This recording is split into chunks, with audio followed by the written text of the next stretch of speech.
How you doing, everybody? Can you hear me?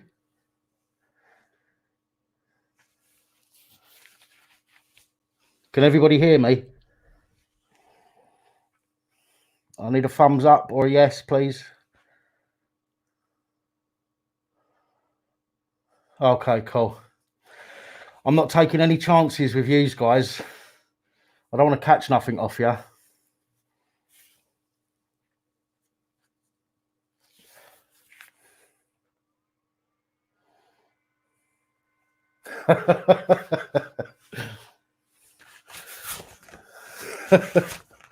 Oh dear.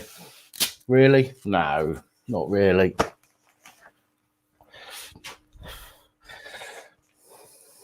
Right.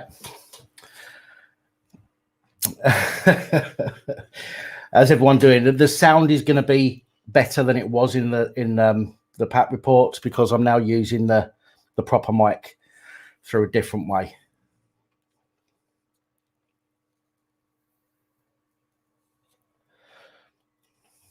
So we'll give it a bit of time for people to come and join us. Hi, Harry from Scotland. Thank you for joining us.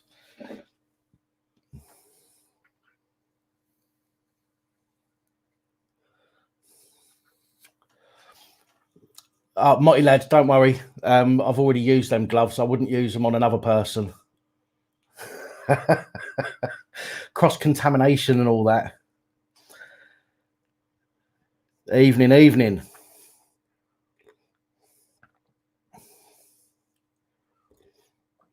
From Berwick Haven. I'm not sure where that is, John, but welcome nonetheless.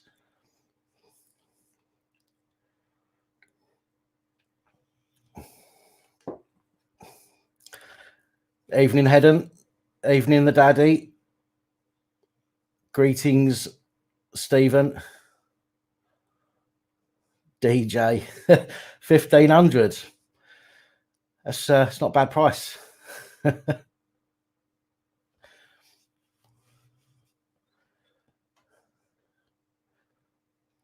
From sunny Manchester, Exeter. How you doing, guys?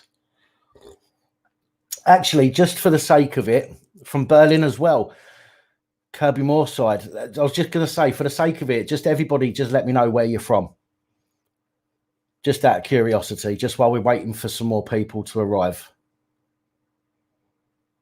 One dislike already. Yeah, that's probably Dan Tierney.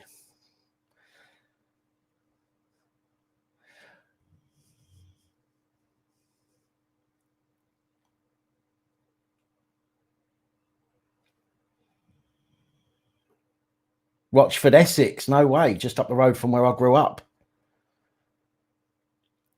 Ayr, Leicester, Chester, Netherlands. Nice. Welcome.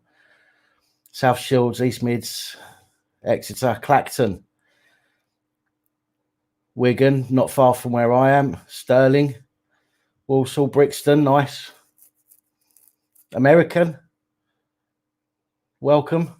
Fraggle Rock. Stoke, Outer Mongolia. Brilliant. Liverpool, your mother's womb. Glasgow, Birkenhead, again, just down the road, or up the road, over the road, round the corner. North Lincolnshire. Brilliant.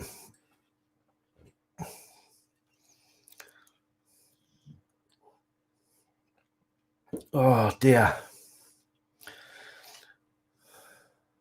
Well, it's not really going to matter where you're from, ultimately, if the government get their way.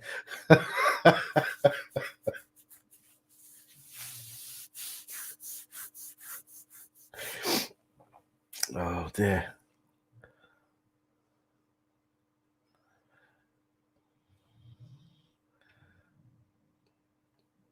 Smoke on Trent.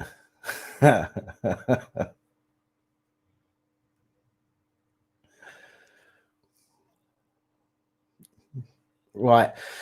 Now, I want to make it perfectly clear from the beginning that some of what I'm going to tell you in this video in this live is factual from what from sources that I've found it. Okay, some of it is going to be opinion.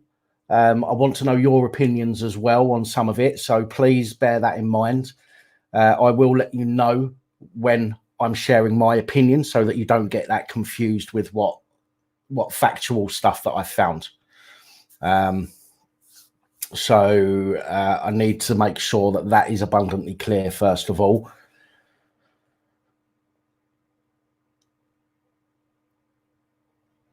John McManus, we're going to get into that. That will be explained through this video.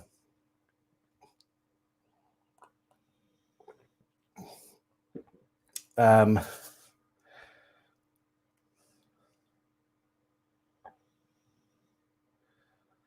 testing is flawed. It doesn't surprise me at all. I mean, personally, I was talking to True Reporter shortly, and Active Patriot, how you doing, my man? I was talking to True Reporter, and even like he was saying to me, remember when the drugs wipes came out? There was lots of people that were testing positive on the drugs wipes, and those had been in development for ages.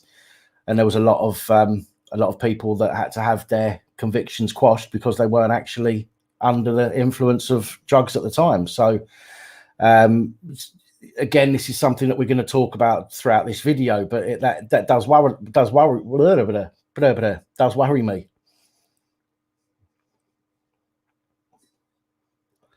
Right. We'll just give another couple of minutes, guys, just to get some more people on, and then we'll get cracking.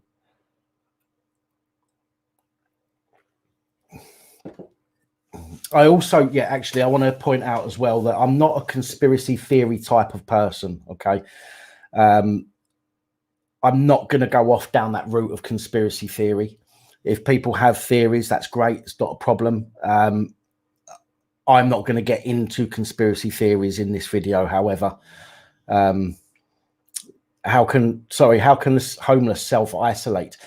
From what I know, in the worst affected areas in London, apparently they're setting up places for the homeless to go and stay. They're probably going to stick someone in there who's got coronavirus and try and finish them all off. So there's a less of a problem for the government to worry about. But, that's apparently what they're doing, is putting people into places to stay, like a storage unit, if you like.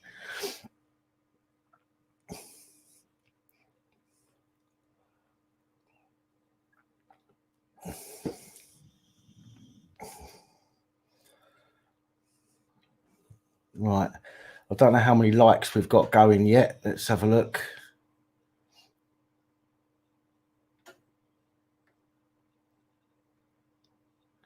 27 likes. Is that all? 2 dislikes. Oh dear. Oh, 3 dislikes. Dan Tierney's wife, and I don't know, maybe Dan Tierney's bum chum.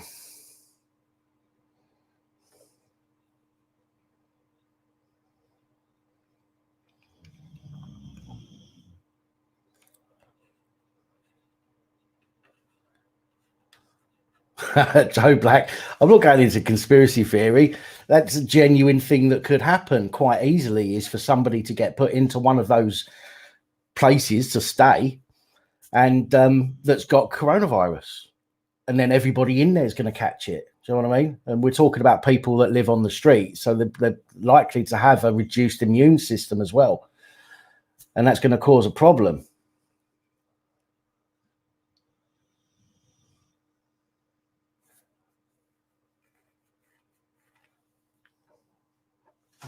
Right, okay, 192 people. If we can get it to 200 people, we're laughing.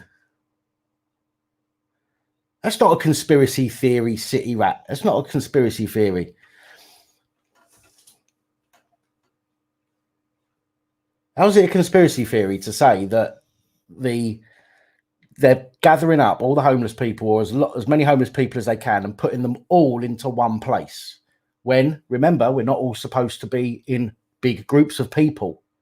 Yeah, so they're putting all of these people into an enclosed, place to sleep and all the rest of it. If one of them has got coronavirus, that is going to get around all of them. you know, in next to no time at all. And that is not conspiracy theory. Right. Okay. So we've just hit 201. Awesome. Right. So let's get into this then. And I do want to know I do want to hear your thoughts as well on this, folks. Just trying to set my monitor up. And I'm going to ask some of you for your views as well. So first of all, for example, I'm going to ask you all now, has anybody actually died from coronavirus yet? Has coronavirus actually killed anybody yet?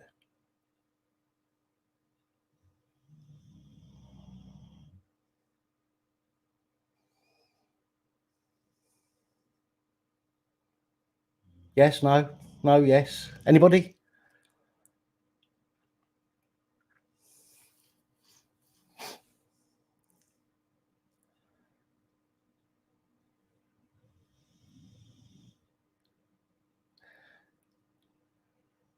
Come on, guys.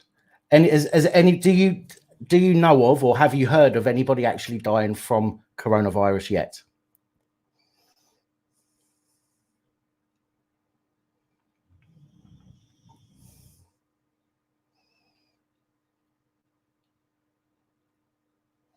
I know that there's a lot of deaths in Italy. I know that, but does have any of them died from coronavirus? The reason that I'm asking that is because from all of the information that I can find, people have died from underlying conditions that have been affected by the coronavirus. So they haven't actually died from coronavirus. They've all had underlying medical conditions. And I know that some people are going to say that's semantics, but it's important to know that the people that are said to have died because of they've had underlying medical conditions.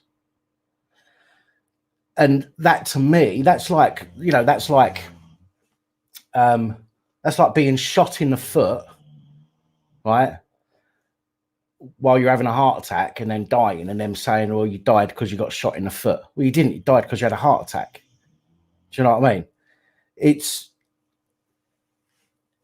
the way that the media, the way that everybody else is portraying what's going on. I'm not suggesting for a moment that it's not serious. So please don't think that I'm not suggesting it's not serious. I'm not suggesting that it's not happening. Something's happening, clearly. Okay. But it's about what people are being told. And that, for me, is important. Now, where are we? Now, in the title of this video, it says coronavirus, UK lockdown and martial law. Now, obviously, with a lockdown comes martial law, in my opinion. Italy, Spain, other places have the army on the streets, have the armed forces on the streets, okay, enforcing martial law, and have gone on lockdown. So with one comes the other. They can't have a lockdown without having a system in place to enforce it, and that system in place to enforce it is going to be the martial law side of things. And it's something that it sounds weird just saying it, because it's not something you would ever expect to say in your lifetime. But there is a distinct possibility that it's going to happen. Bojo said that there's no immediate plans for a lockdown.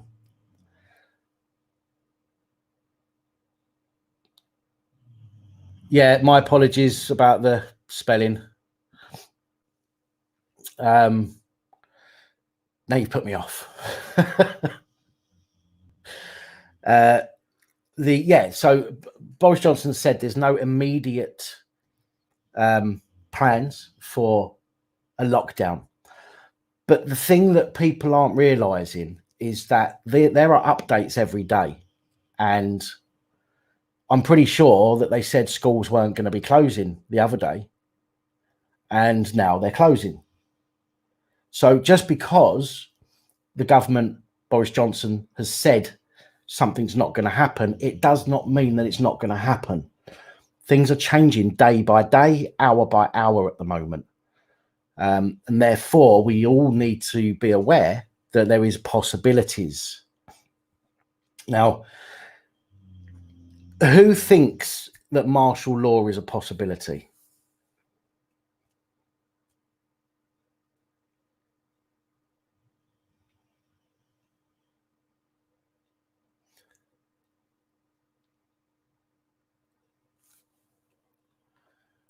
So 232 people. Who thinks, out of all you guys, that martial law is a possibility? In the UK, because some of you may not be in the UK, but at the moment, I'm just talking about the UK in that respect.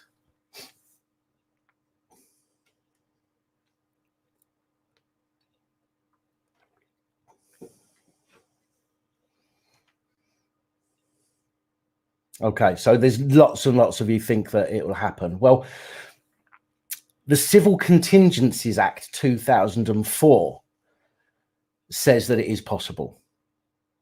Okay, Civil Contingencies Act 2004, and you can go check this out for yourself, and I encourage you all to do so.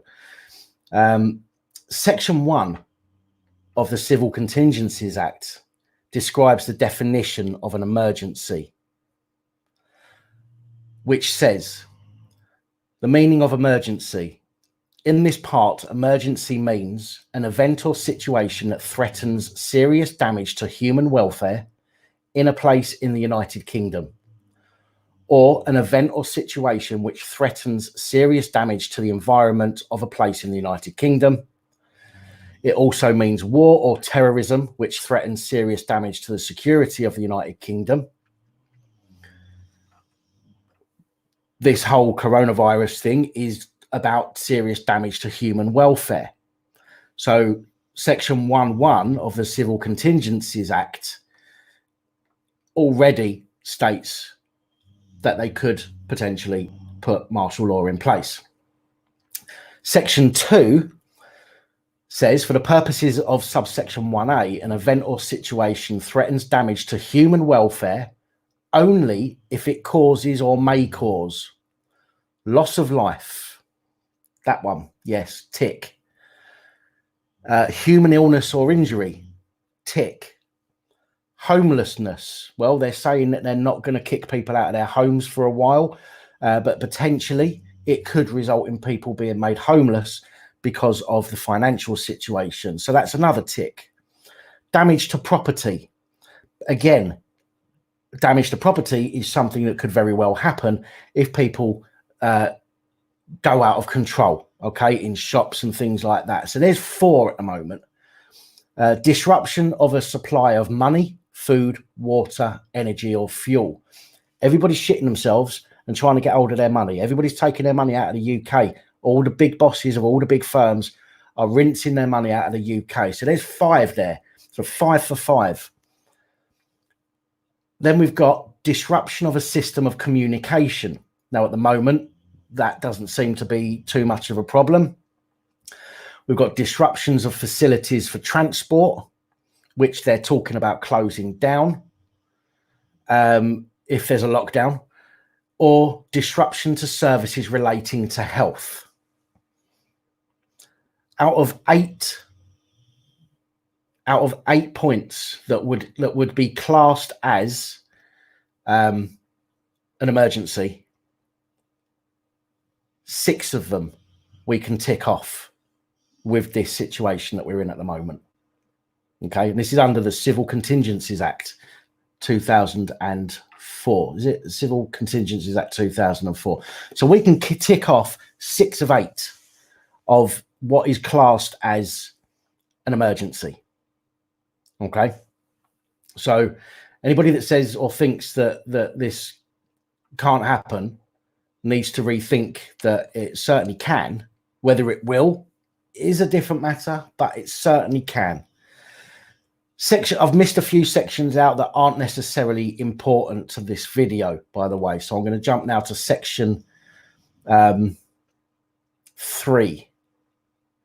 No, I'm not going to jump to section 3. I'm going to jump to section 7. Section 7.1 of the Civil Contingencies Act 2004 states that where there is an urgent need to make provision of a kind that could be made by an order under section 5.1 or 5.1 or by regulations under 6.1, but there is insufficient time for the order or regulations to be made, the minister may by direction make provisions of a kind that could be made by an order under section 5.1. Right, now what that means, section 5.1 states that a minister of the Crown may, by order, require a person listed in Part 1 of Schedule 1, which is basically a minister, one of the royal family's ministerial aides, somebody from government, can give them the power to perform the function of preventing the occurrence of an emergency. Now, that's what Boris Johnson's been given. He has been given the position to prevent the occurrence of an emergency, but we're already in an emergency. So it also gives them the power to reduce, control, or mitigate the effects of an emergency, which is what we're seeing at the moment. We're seeing that the government are supposedly trying to mitigate the situation that we've got going on now with this whole coronavirus thing. Remember, this is Civil Contingencies Act 2004, which basically will allow martial law.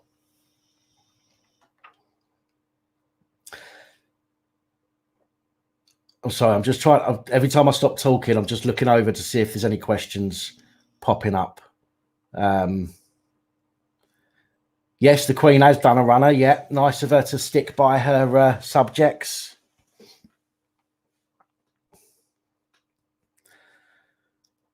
Boris hasn't got the power to stop chaos. He's got the power to put things in place to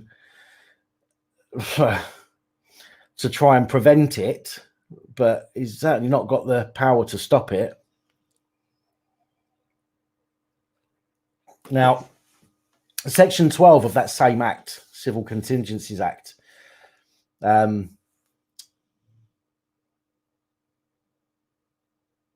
says that regulations under or an order under this part may, if addressing the provisions or disclosure of information, make provisions about. Now, what this means, this is important to all of us, this one, because what Section 12 does is it removes your free speech. Section 12 of the Civil Contingencies Act will remove your free speech. It will remove your liberties to be a citizen journalist. It says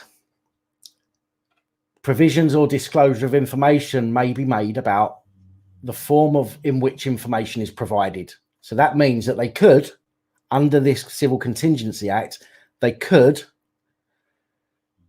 shut down the internet, for example.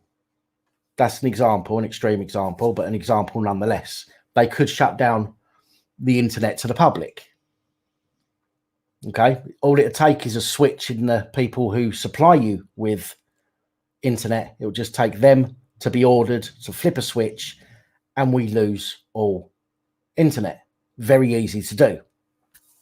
It also says that they can make provisions about the use to which information may be put.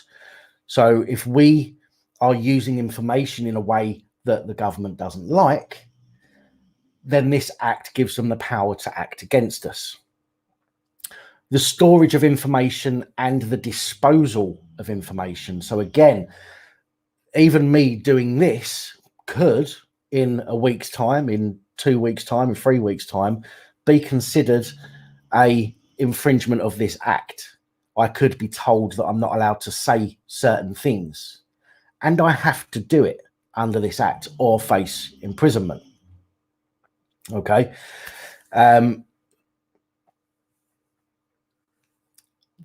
Well, Leanna, it's not about shutting it down as such, it's about blocking access. And all it takes really, unless you've got a very expensive setup and you can access directly, everybody else goes through a provider. And all that provider's got to do is flip a switch and turn your router off, and and your phone company turn off your WAP capabilities, and you've not got any more internet. So it's not that difficult to do. And what that means about preventing, the provisions of disclosure of information, what that means is the government can enforce what news is shared and what news is not shared. Okay. Again, going back to the news outlets that have thoroughly got their head wedged up the arses of the upper echelons, okay, those people will be allowed to continue spreading their news because it's the news that the government want them to spread and not the news that they should be spreading. Okay. But people like myself and many, many other people will simply be shut down under this act, which will make it criminal offence, basically. So ultimately controlling the media in all forms more than it already is. Okay, so those are things generally that are already happening. We already know that the newspapers, etc., they give us the information that the government want to give us. Okay, sometimes the government don't get involved and tell them what to say because they're not bothered. But other times the government will say, this is why the Press Association, what you'll find that the Press Association, if you look through newspapers online and you look at who created an article, a lot of the time you'll find that it was the Press Association rather than an individual reporter or journalist.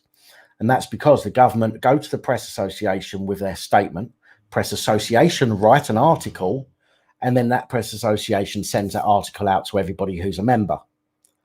Yeah. And then they all put the same stuff in the newspaper. And this is where we get this information that's always very similar or the same, but it's what they want us to know rather than what we should or need to know. Now, Section 26 of the Civil Contingencies Act 2004 suggests that emergency plans under this act will lapse after 30 days. Now, what this means is that if this is, the Section 60, the Section 60 can be put in place in an area for a set amount of time before it has to be reapplied for and signed off by an inspector again, and then they can redo it. Well, what this means is that if they put this in place, you have 30 days where you have to do as you're told, and at the end of that 30 days, the government have to reapply for the Civil Contingencies Act, Section 26. Okay, and they can do that as many times as they want. They can do that for the next 10 years, providing that they renew it every 30 days. Where am I? Subsection 2 of that very same section 26 says that it shall not prevent the making of new regulations and shall not affect anything done by virtue of the regulations before they lapse. So in other words, that sentence there is literally saying that they can just add on another 30 days, add on another 30 days, add on another 30 days, and they can go for as long as they want to. And that is, that's frightening. That's frightening. And I'll get to why that's so frightening in a minute. You're not going to believe some of the stuff I've got to tell you. Section 28 of the Civil Contingencies Act 2004 says that Parliament will be prorogued after the initiation of emergency response under this act for a minimum of 5 days. So if Bojo turns around and says, right, we need to enact martial law, we need to bring in the Civil Contingency Act 2004, Parliament will then be prorogued for a minimum of 5 days. Now, be honest, I'm not big on politics, so I'm not quite sure how that will affect us. I've told most of you before, that's not my area, is politics. So I'm not entirely sure how that's going to affect us all in that sense. But I thought it was important to pass on to you for those people that do follow politics and do understand what that means. Now, Section 30 of the same Act says that emergency regulations shall be treated for the purpose of the Human Rights Act 1988 as subordinate legislation and not primary legislation. Now, what that means, this is my opinion, reading this, what that means is that human rights should remain the priority. Okay, so emergency regulations should be treated for the purposes of the Human Rights Act as subordinate legislation and not primary legislation. So in other words, whatever happens, our human rights are supposed to be more important. Supposed to be.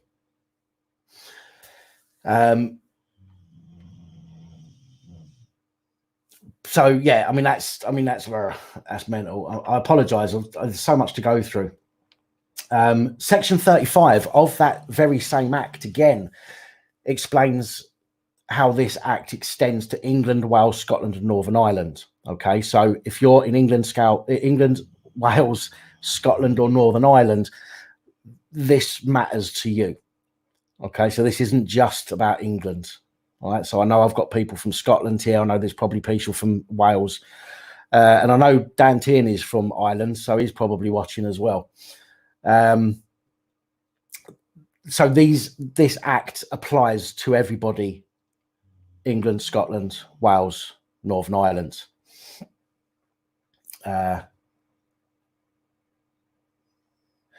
So that gives you an idea of the Act that gives them the power to initiate an emergency response, as in potential martial law. Now, let's find out what in fact can happen based on the Civil Contingencies Act 2004. Now, whether you know it or not, martial law was actually discussed and considered in the event of a no-deal Brexit. I don't know if any of you knew that or not, but martial law was considered by government in the event of a no-deal Brexit. Okay.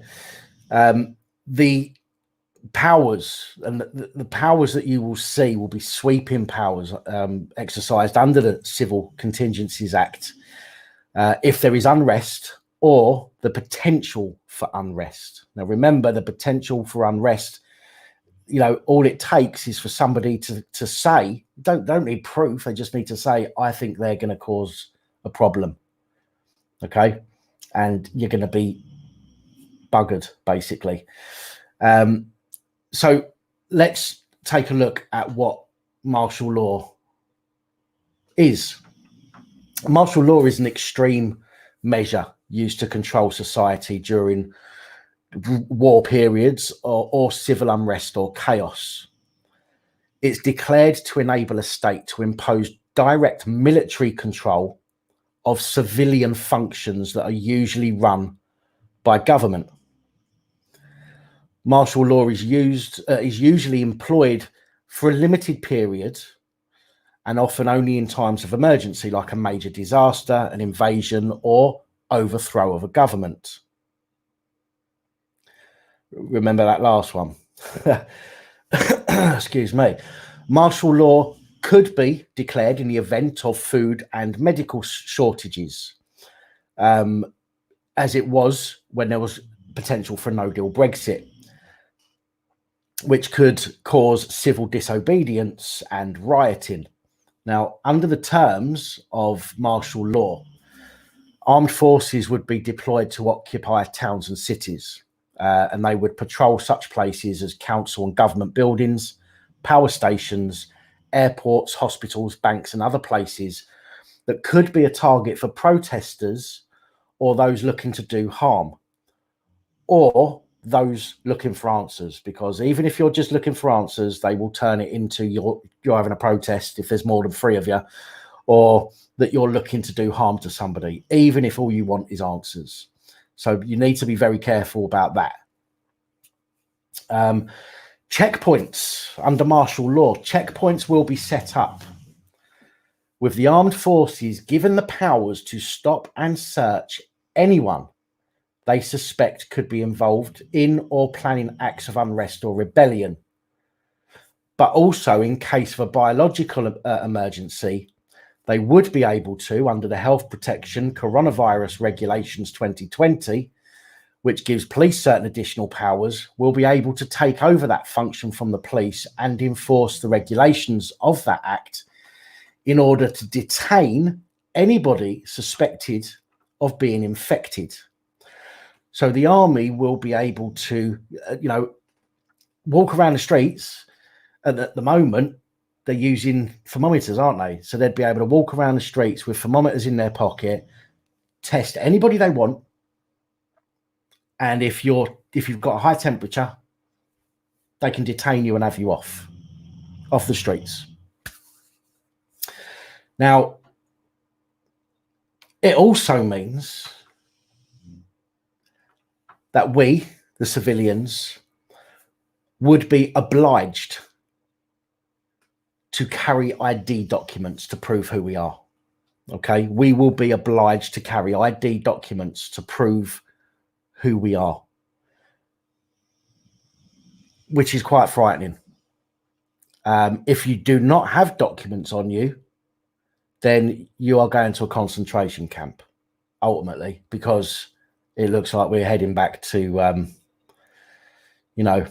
Germany in the 40s, whatever. So it's not looking good with respect to that. We would, if we leave the house and we don't have ID on us, we could be arrested and put in prison, put in jail, put in a cell, whatever. Gatherings of people, as we already know, would be banned under martial law. They're already trying to prevent gatherings, and I'll get onto something else about that in just a minute. But they're already trying to prevent gatherings by saying that we shouldn't gather together. They would actually be banned. It wouldn't be a case of don't do it. It would be an outright banning of gatherings of people. And those who disobey that banning order can be arrested, put in prison without a trial. Without a trial. Believe me. Right? If you don't believe me, go and check out these the acts and statutes that I'm talking about. And I know there's people on here that are going to say they're acts and statutes, they don't matter to me, and I understand that. But when the army get called in, they're not going to sit there and argue with you about it. So we need to use our heads here. Do you know what I mean? We have to use what they're using against us, against them. It's the only way we can do it. So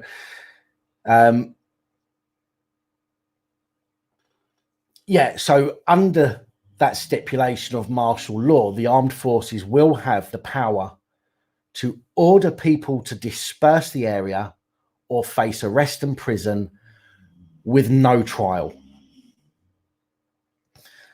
Obviously, curfews will be put in place, preventing the movement of people from designated areas, or even preventing you from leaving your home at certain times. Okay. Now we're already seeing there's other places around the world at the moment that are on lockdown, and they're not allowed in or out, whatever. Do you know what I mean? That is coming here. Even though Boris says it's not, it's coming here. I am certain of it. Excuse me. Schools, shops, and businesses are already being shut, which is part of the curfew being declared during the day. Although no curfew has been put in place per se, the measures that take place under a curfew are already being put in place. Okay, so under a curfew, schools would shut, shops would shut. Okay. But what it's doing is they're doing it the other way around. They're, rather than saying it's a curfew, we're shutting this, we're shutting that, they're just going, right, we're shutting this, we're shutting that. And then they're going to tell us there's a curfew. So they're just doing it backwards, but they're doing it.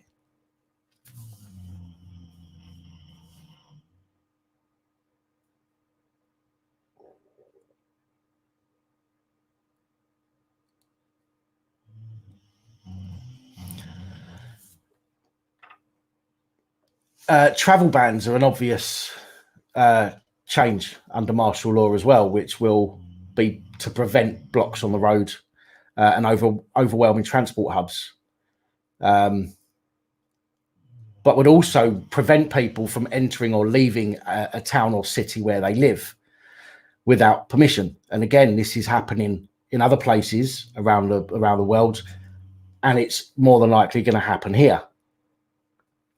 You would need to have express permission, and anyone who is thought to be a danger to the public, and that doesn't just mean anybody that they think is going to be disruptive or civilly disobedient. We're talking about people that they think have an infection, could be ordered to remain in a specific area under threat of arrest, and again, imprisonment without a trial. Martial law also gives the government, depending on the situation, and I say that because I don't want people to start thinking that I'm over exaggerating things. So it does say that martial law gives the government, depending on the situation, the authority to forcibly remove you from your home. Okay. Under martial law, the government could forcibly remove people from their home in order to acquire your property for their own use, to confiscate it, and in some cases just to destroy it. And they would not have to give you any compensation for doing that. Okay, so under martial law, you could lose your house, you could lose, you know, your belongings, you could lose what you own, either because they need it, because they just want to take it, you know, any reason they want. They could take your stuff from you without having to pay you compensation for it. It also gives them the powers to destroy any animal or plant belonging to you without the need to compensate you for that either. So if you have a pet, a dog, and let's say they come knocking at your door because they want to test you for coronavirus. And again, this, we're talking about, you know, I'm exaggerating slightly here. So I'm just trying to make a point. Hi, Anoli.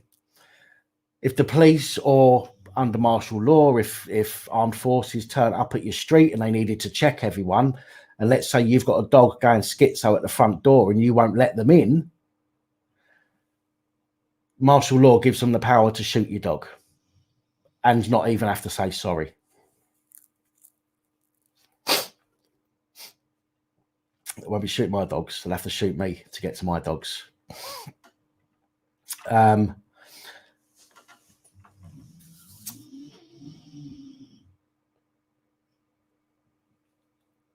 Now, although breaking a curfew or being part of a group of people that's being prohibited under the legislation, you can be arrested and imprisoned without trial if you are deemed to be encouraging or taking part in civil disobedience.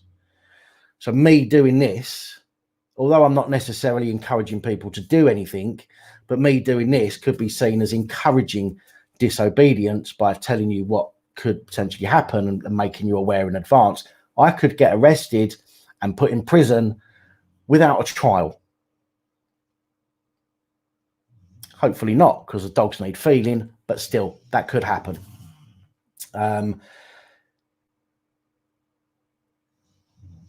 But there are situations where you could be pulled up in front of a special court or a tribunal, okay? Not a normal court. There are situations where you could be pulled up in front of a special court or a tribunal depending on the situation. Now, I don't have details of those specific situations because, let's face it, most of the time things are left so vague that they can mix and match and do what they want within those powers. And that's an issue. It's not good for anybody, guys. It's not good for you. It's not good for me. It's not good for your families or your friends. Under martial law, armed forces and security forces, security services are able to arrest you simply for finding you suspicious or threatening, which, of course, threatening the behaviour, the police can arrest us now, but they need reasonable suspicion. Normally, under martial law, they don't need reasonable suspicion. They just need to be able to say, well, I suspected him because he looked funny. So, remember how photographers and the police come over to you and you go, well, it's a bit suspicious, isn't it? Because we don't often see people with a camera in their hands. Just that could get you locked up.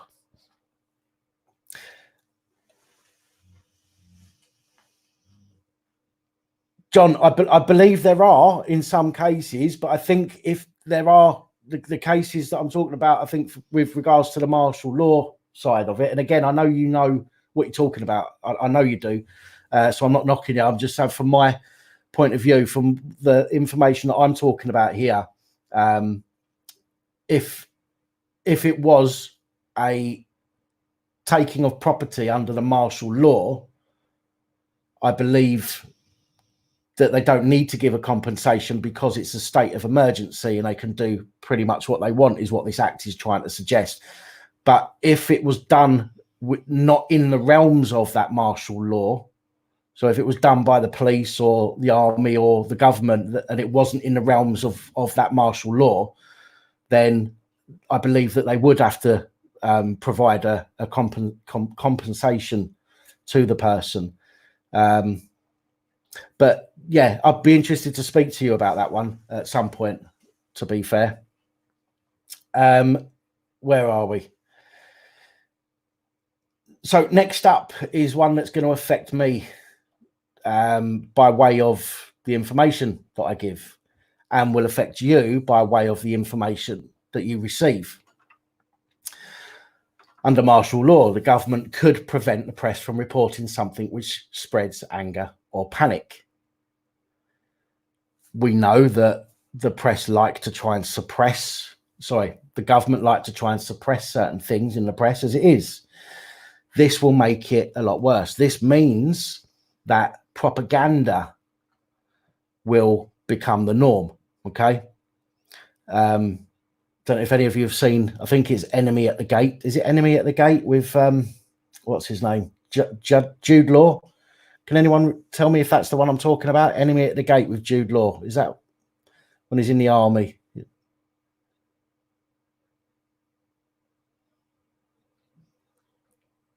I can't remember. I think it is. I might be wrong.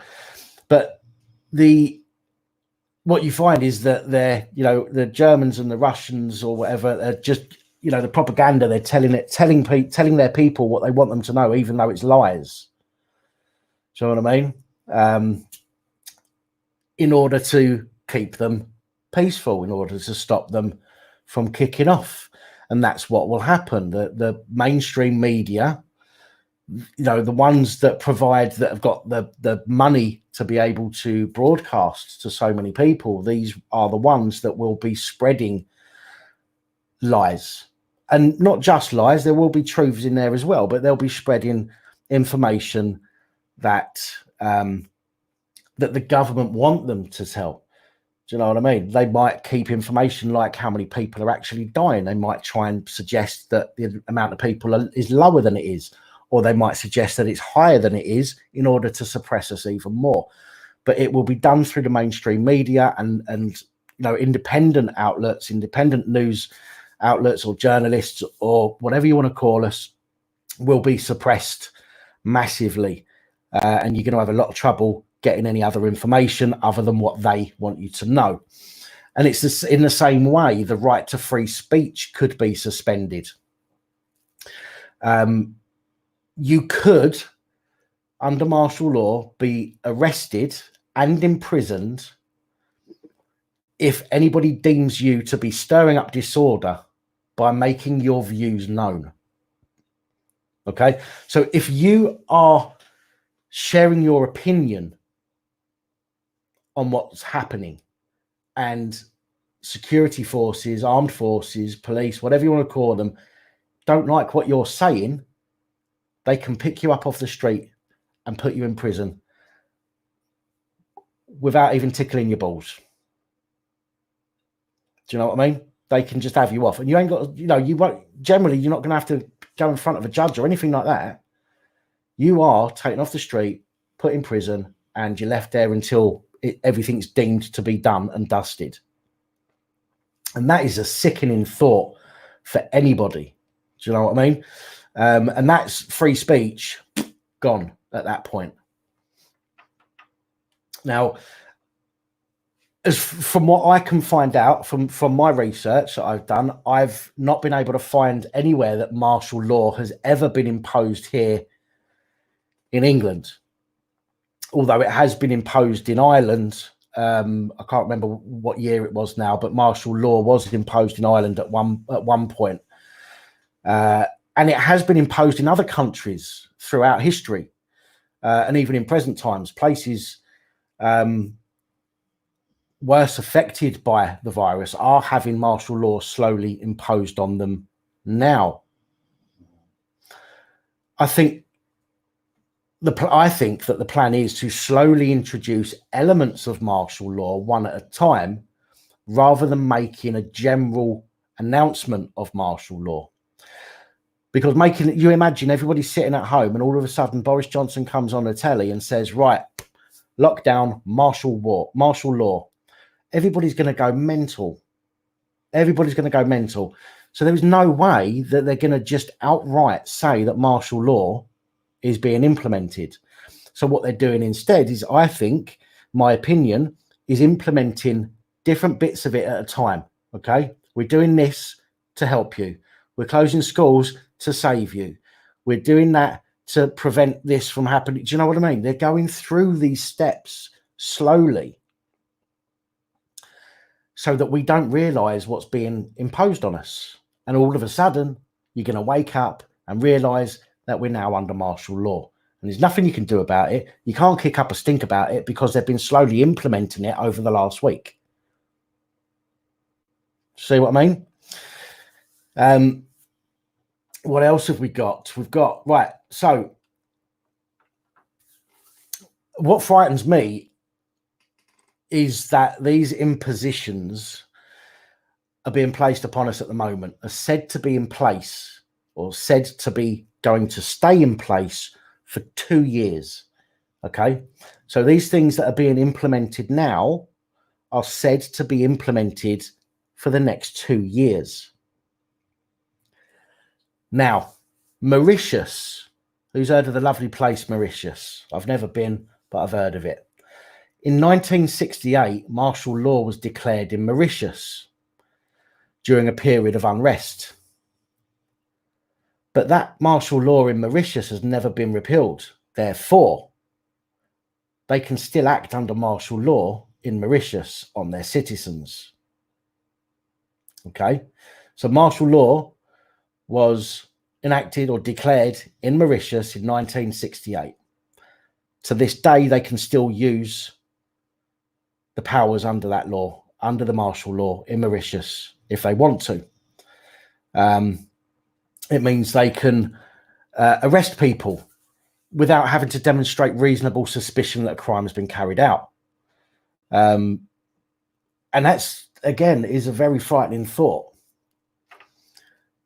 As I said earlier, the government, martial law, in this sense, is a 30-day thing before it needs to be reenacted. They can reenact it and reenact it and reenact it and reenact it over and over again every 30 days for as long as they want.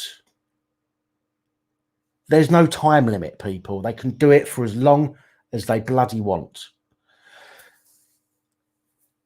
And then, as True Reporters just reminded me there, imagine it, in 2 years' time, nobody's going to be thinking about 2 years ago. Nobody's going to be thinking about, oh, do you remember when them bastards imposed martial law on us?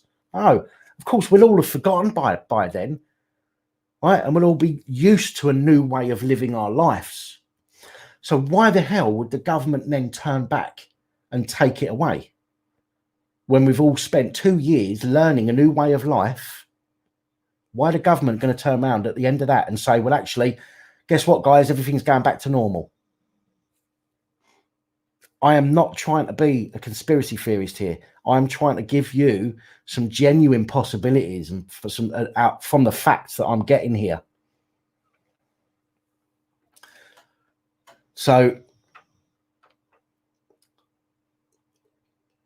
I do know that armed forces personnel have already had leave cancelled. I don't know if it's all of them yet, but I do know that a lot of armed forces have had their leave, their upcoming leave, cancelled, which means they're not allowed to go home and they have to stay on the job. Okay. Places like Ireland, armed forces are being recalled to the barracks.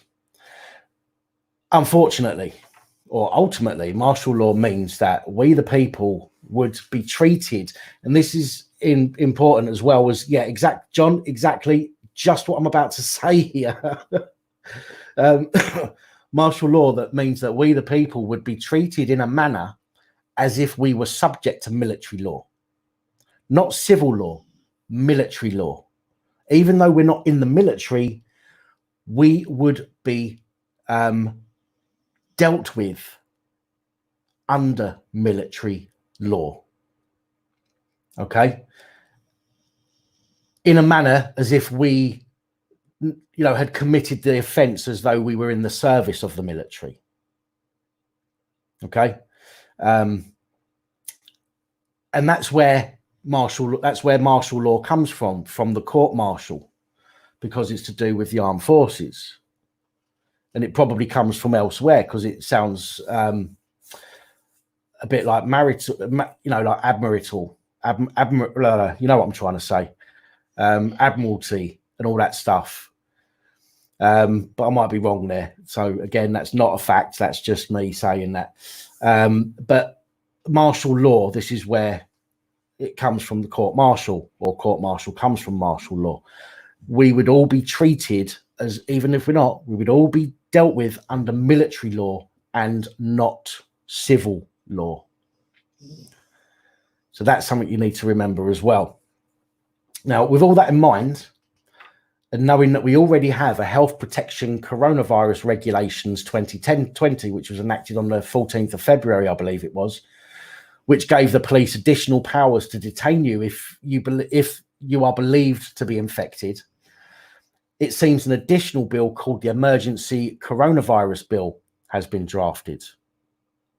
So on top of the Health Protection Coronavirus Regulations 2020, it seems that a new bill called the Emergency Coronavirus Bill has been drafted. Now, this bill covers such things as NHS, social care, schools, police, border force, local councils, funerals, and courts, including details for shutting down the UK's ports and airports and giving police powers to detain people suspects of having coronavirus, which is already outlined in the Health Protection Coronavirus Regulations 2020. So they're reinforcing that by putting it in this Emergency Coronavirus Bill as well. Now, it's said that not all the measures will come into force immediately, and that they can be switched off if they are no longer necessary, which is something I've referred to a few minutes ago. The government have already said that many of the regulations being brought in will remain in place for 2 years. I have a sneaky suspicion that most of those regulations will not be switched off when they're not needed anymore and will be used and abused as we move forward.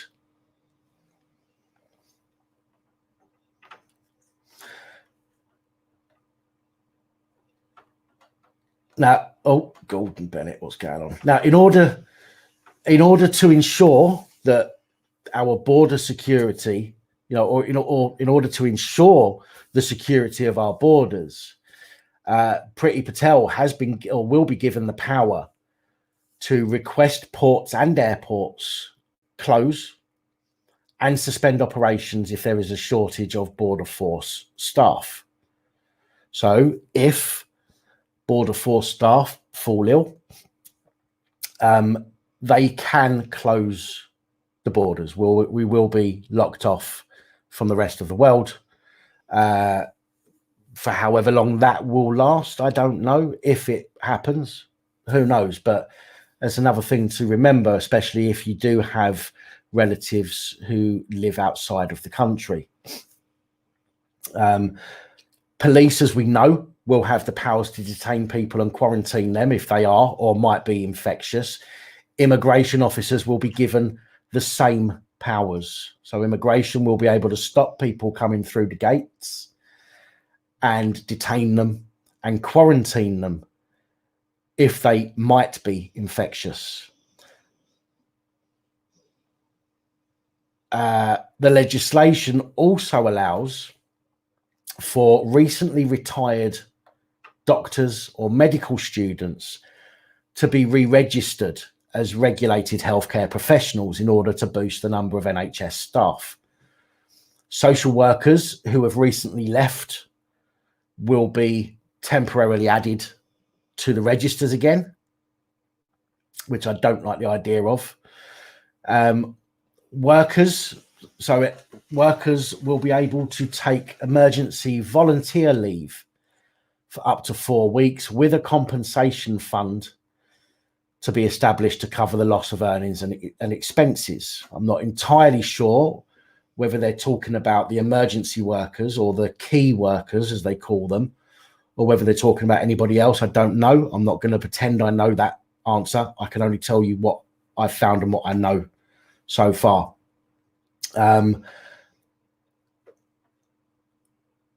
Also, it is important to note that anybody with a mental health condition,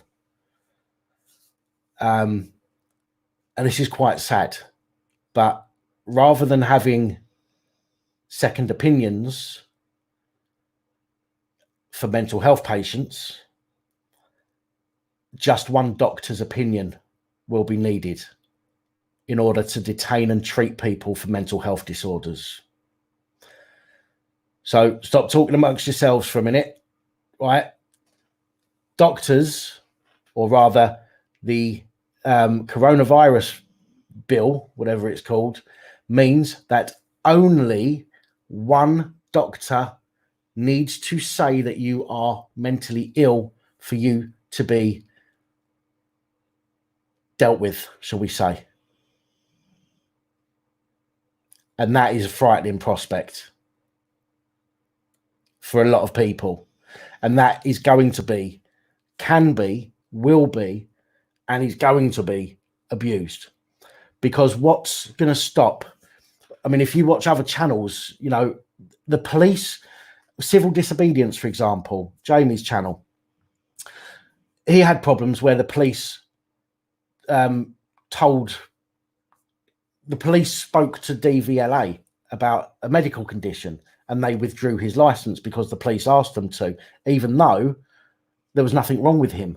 So what is to stop the police going up to a doctor and saying, listen, doctor, you better certify this geezer as a nutcase or I'm going to hassle you and your family or whatever. That's a bit extreme, but do you see what I'm saying? It is not going to take a lot for a doctor to be persuaded to say that somebody is mentally ill when they're not. And there's nobody to look over it. There's no second opinion anymore, or there won't be a second opinion under this bill to say whether or not the first doctor is right or wrong. So you all need to be careful of that. Schools and children's nurseries to be forced to close, which they already are, or forced to stay open. Can't see why they'd want to force them to stay open, but that's in there as well. The temporary appointment of a judicial commissioner or judicial commissioners who will authorise warrants under anti-terror laws, just in case there should be a shortage. A shortage of what? I'm not entirely sure, but it says that a temporary appointment of judicial commissioners who authorise warrants under anti-terror laws should there be a shortage. The government will have the power to restrict or ban any events or gatherings. Now, this is in this coronavirus bill, which is also martial law. Okay, the power to restrict or ban any events or gatherings is martial law, and it is in this coronavirus bill thing, okay, which has been talked about today. So tell me that they're not slowly imposing martial law on me. See what I mean? There would also be, and this is quite sad, this next one is sad, and this upset me when I heard this because it conjured up images that I didn't want to think about. But this bill, this coronavirus bill, means that there will be a removal of some bureaucracy surrounding funerals and cremations, including expanding the list of people who can register a death to include funeral directors acting on behalf of a family. Now, what I don't like about that is that if you know, anybody, not anybody, but if other people are given the powers to register deaths, how do we know that the deaths are being registered properly? How do we know that the cause of death is being registered properly? How do we know that people aren't lying to us? Local councils can directly take over the management of deaths. If it becomes likely the number of people who might die from coronavirus is likely to exceed the capacity locally to manage the amount of dead people. All of these things are just crazy. I mean, the bill will also allow the government to bring in its planned action to temporarily suspend the rule that means statutory sick pay is not paid for the first 3 days. Now, this is a good thing. This is a good thing where, all right, it's not majorly fantastic, but it's a good thing. If you're ill, you don't get paid for the first 3 days of your sickness if you're signed off, okay? Well, this coronavirus bill means that you will get paid for those first 3 days, as well as the rest of the days. So that's a good thing. They will be postponing local and mayoral elections in 2021. So local elections. So in other words, you can't change who you've got, okay? Throughout the whole of this year and throughout 2021, we are stuck with who we've got. I do like the idea that retired doctors or med students are able to re-register. I think that will help the NHS. I think that will take a lot of strain off of them. I don't want to say anything bad about the NHS workers. I think they do a phenomenal job, and they've helped me plenty of times. I'm sure they've helped many of you lots of times as well.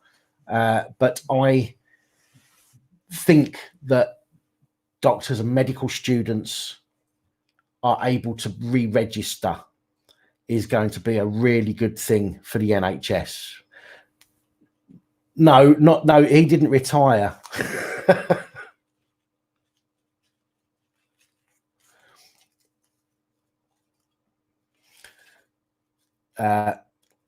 Where else are we? Okay. Yeah, the nefarious regulations, obviously, are things like one doctor to determine whether or not you are the compos mentis or not, shall we say. That can easily be abused and cause issues, especially if a doctor misdiagnoses somebody. Do you know what I mean? So it's not just being abused purposely, but it could be abused or misused if in a case of a misdiagnosis.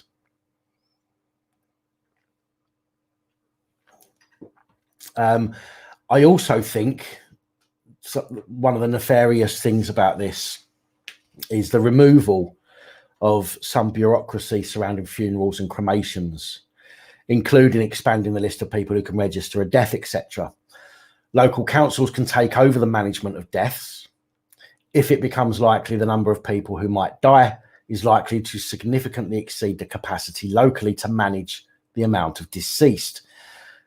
Now, I'm sorry to say this, but that immediately makes me imagine scenes of piles of bodies in a ditch covered in lime and a soldier in hazmat gear with a flamethrower.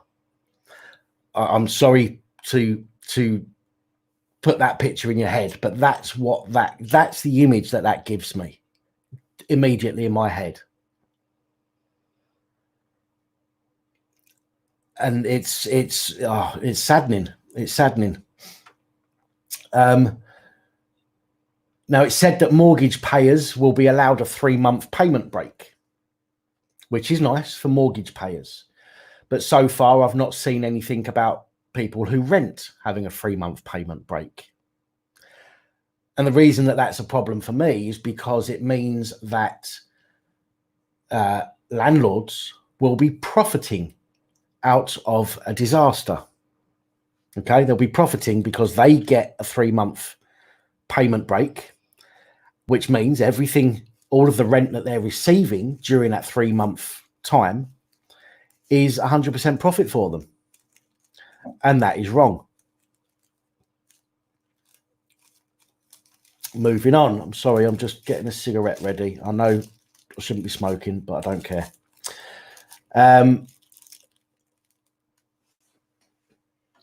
Now, although the government are supposed to have announced measures to protect renters and landlords by not allowing anybody to be forced out of their home during this situation. Okay, so anybody, even if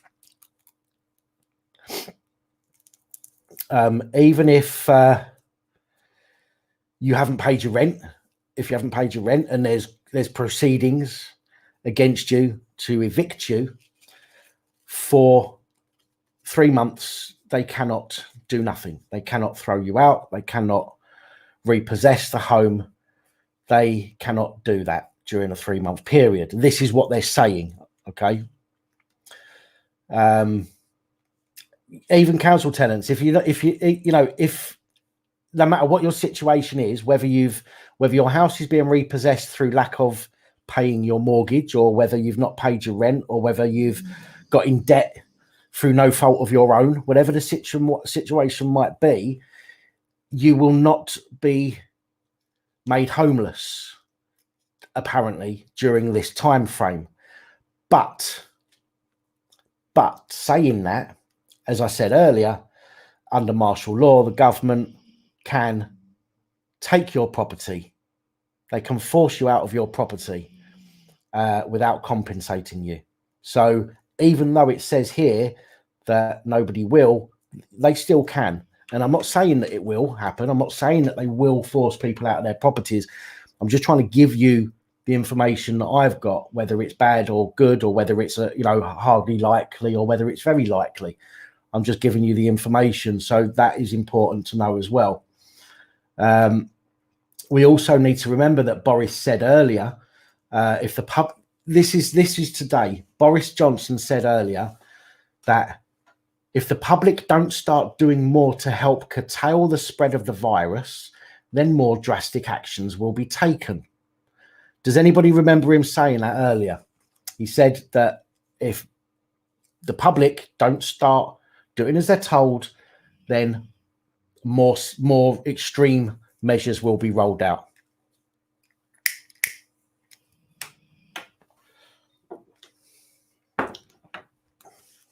Okay. Now, where am I? Right, yes. So we basically, by saying that if we don't do as we're told, more drastic measures will be rolled out, what does that say to you?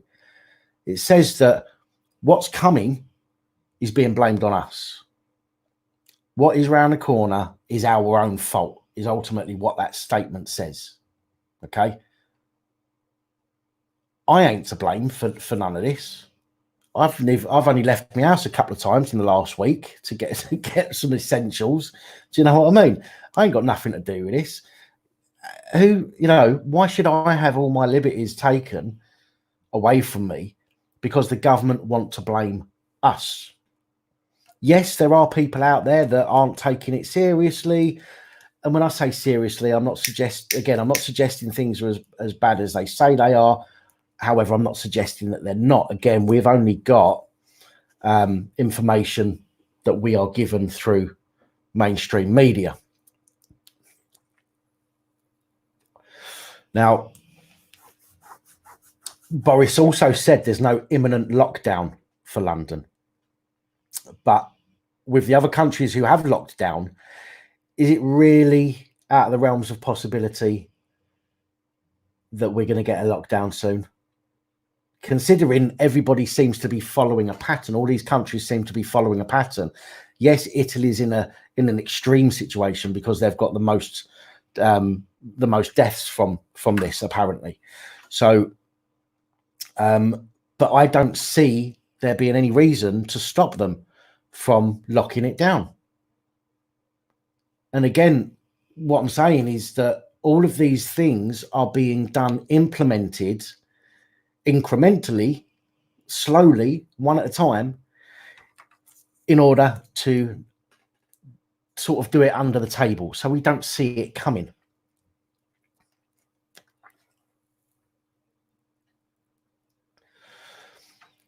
Now, another thing is that the government have reached out to O2, your mobile phone provider, O2. The government have reached out to O2 in order to obtain data from them on where we are. Okay. The government have applied to O2 for data on where we are, meaning that they can, if they want, locate any of us at any time. Okay, pretty much.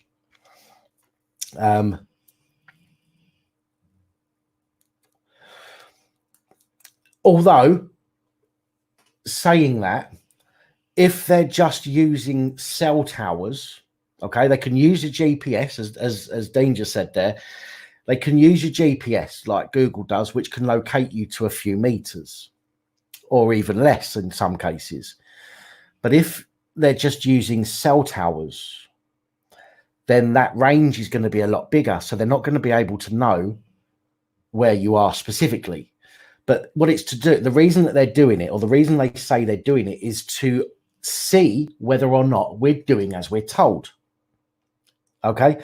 They want to check up on us to make sure that we are doing as we're told. That is the bottom line. All right? They want to make sure that we're not congregating in groups. And if we are, they're going to be able to know whereabouts we are and who we are. All right. Now, has anybody heard of something called a financial reset?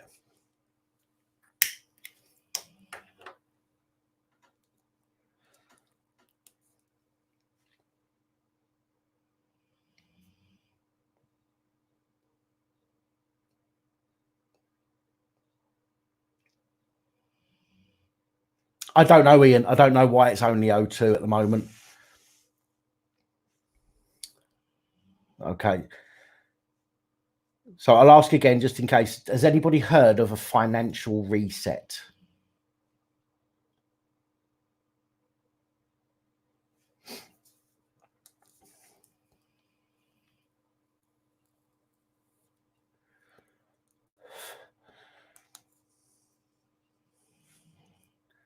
Right.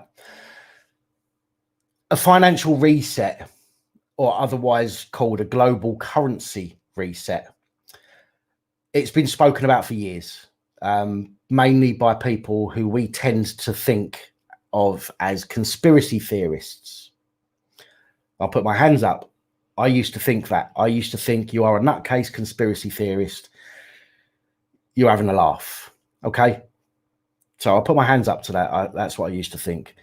But when you think about the facts, or the facts that almost all currencies have dropped in value over the decades, you can see why a situation like this may occur.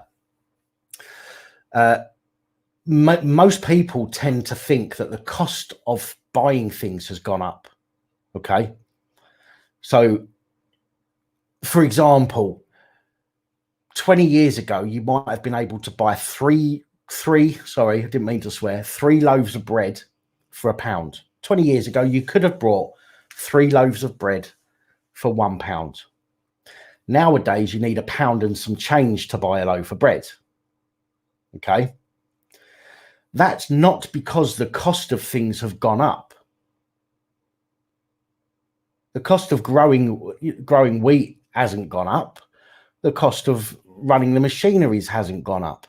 It's the value of money that's dropped, which is why we have to pay more money. So it's not a case of the value of things going up. It is the value of money is going down.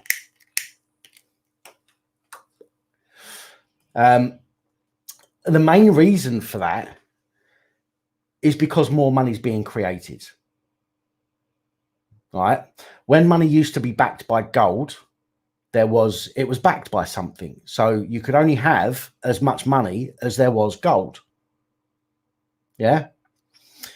But it got to a point where they decided to make more money for whatever reason. Zimbabwe have a $1 trillion banknote. A $1 trillion banknote. And that 1 trillion Zimbabwe dollars is worth about 30 pence, 40 cents for a $1 trillion banknote.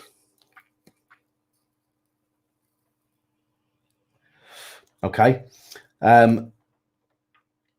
Germany did the same thing in the 20s. Germany printed large amounts of money, but it all had very little value because there was so much of it. Okay. In fact, I think actually that Zimbabwe have a $10 trillion, or used to have a $10 trillion banknote and a $100 trillion banknote. All right. But I think they were abolished around 2010, I think they were. But the reason for that is hyperinflation. More than 5,000% hyperinflation in Zimbabwe, which caused the value of money to drop, not significantly, but almost vanish. Fractional banking as well has made money essentially worthless, and ours is going in the same way. In fact, our country has either just created or is going to create £200 billion out of nothing, out of thin air. They are going to print £200 billion to put into the economy. And what's that going to do? That is going to affect the value of money even more, and the cost of things will seem to increase. Many countries are heavily in debt. In fact, all countries are probably heavily in debt, and that debt is getting worse and worse. It's becoming unsustainable, and and something is going to break. Something needs to change. And the global reset is said to have been happening since 2018, although I can't confirm that. It's not my area, so I can't confirm that. But I can see why now would be a good time to force a global currency reset. You've got emerging resource-rich countries which are rising up against countries who now have a lack of resources. And because of that, they will inevitably undo decades of reserve currency status. And this is going to affect even more the value of money. So everything that's now happening is affecting the value of money. It is quite literally going to be as worthless as the toilet paper you're struggling to buy from the shops. Now, a single global currency would stop this from happening again. A single global currency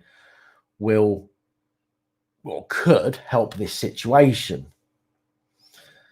It will ensure that values around the globe will remain level, albeit controlled, but they'll remain pretty much a level playing field.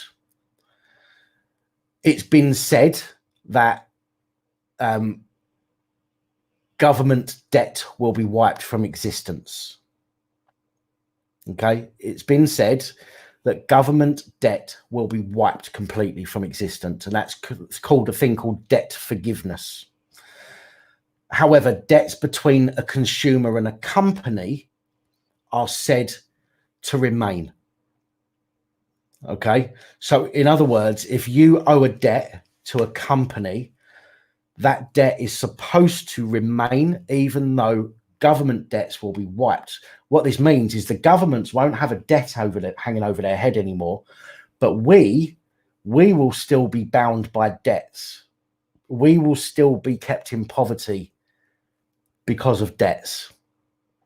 Okay, so as long as the government's okay, nobody cares. Fuck the lower class and the people that are in debt and are struggling. Who cares about them? And that's literally what's going to happen, or what is said to be going to happen. But they're saying that the reason that they're having to do that is because if the companies wipe all of their debts, every company is going to collapse. Okay, government won't collapse because there's not enough of us to make that happen. But companies will collapse if the debts are wiped from existence. In early January, the Financial Times reported that Hong Kong now has no choice but to reset its peg against the US dollar. Now, I'm not a guru on this matter, but I believe that it means that it will reset the rate against the US dollar to zero so that it matches the value. In other words, the Hong Kong dollar and the US dollar will be tied and will be worth the same amount, therefore, in part, creating a kind of part global currency. Now, as I say, it's not really my area of knowledge, that part of it, with regards to the Hong Kong and pegging the value of the Hong Kong dollar to the US dollar. But what I'm explaining to you there is what I've managed to work out from it. So I don't really want to go too deep into that because I don't want to misinform you intentionally or unintentionally. But what I do want to do is I want to get you thinking for yourself. Okay, I want you to look into this stuff yourself. I don't want you to just take my word for it. I'm giving you information that I have found online. I'm giving you explanations. I'm giving you facts. I'm giving you some of my opinions. But I want you to look into this yourself, because you should never just trust somebody who tells you something. You need to find out the source of that information for yourselves. What I am going to say, though, is that panicking isn't going to help. All right. Panicking is not going to help. It is, in fact, panicking can do more harm than good. In both a martial law situation and a financial reset situation, you need to think carefully about what you do in order to prevent yourself falling foul of either of those scenarios. This is a time when filming your interactions with police and other officials is more important than ever. Okay. The rules and regulations that are being imposed on us from the Health Protection Coronavirus Regulations 2020 and potentially the Civil Contingencies Act 2004 mean that our rights are going to be violated. And what we can't do is simply submit and allow it to happen. Violations of our rights are a dangerous thing and could well lead to the abolishment of our rights for many years, if not forever. But we still have to hold these people to account. If you feel nervous or embarrassed getting your camera out and filming your interactions, you need to get over that. You need to stop feeling embarrassed or nervous about recording your interactions, because those recordings could potentially be your only protection in a state where the police and the armed forces don't need reasonable suspicion. They just need a suspicion. Okay. Where they can abuse these powers without any comeback on them. So we need to make sure that we protect ourselves. And in order to do that, as I always say, is you need to film your interactions.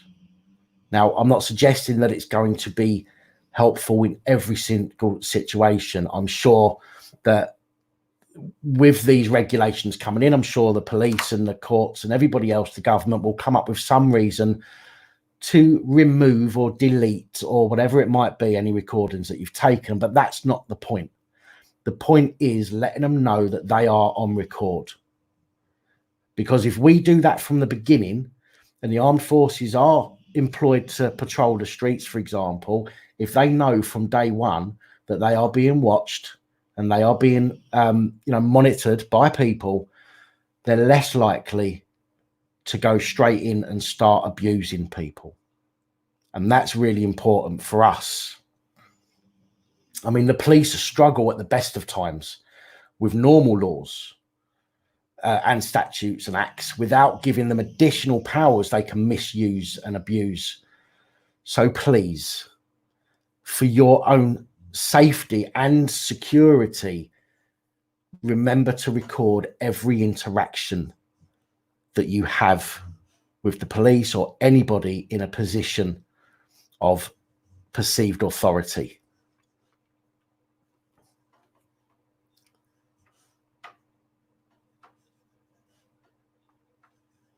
Now, that's worn me out, that has. Now, I know there is a lot of people in here or on this live stream that probably knew some, if not all of that. But I'm hoping that some of you have learned something from this, because that was the point of it. The point of this was to give you some information which you may not have known. And I'm hoping that I've been able to provide you with some insight and some information. And I hope that you're going to walk away from this live stream a little bit more informed than you were before you came here. So is anybody out there that thinks that they've learned something, something new or something that they didn't know?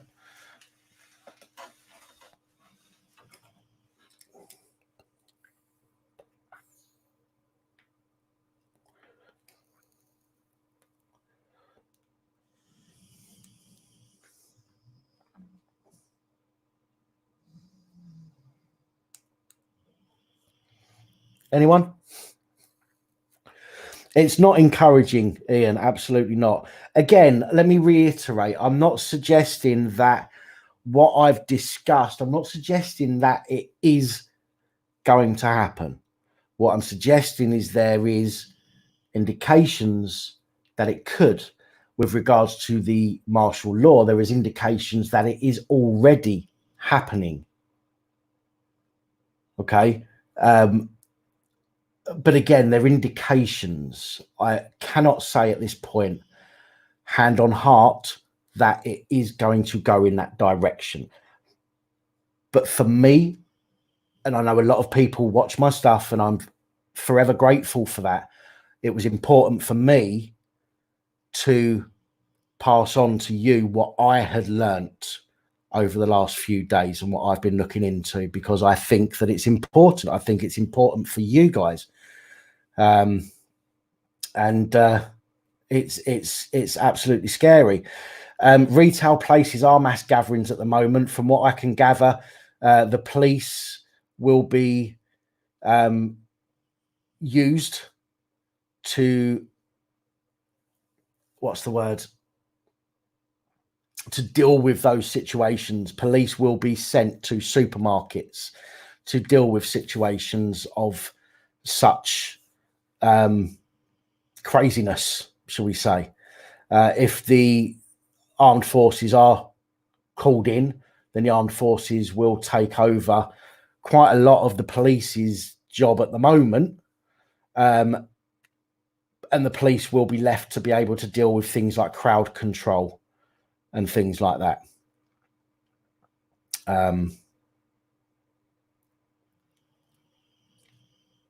So yeah,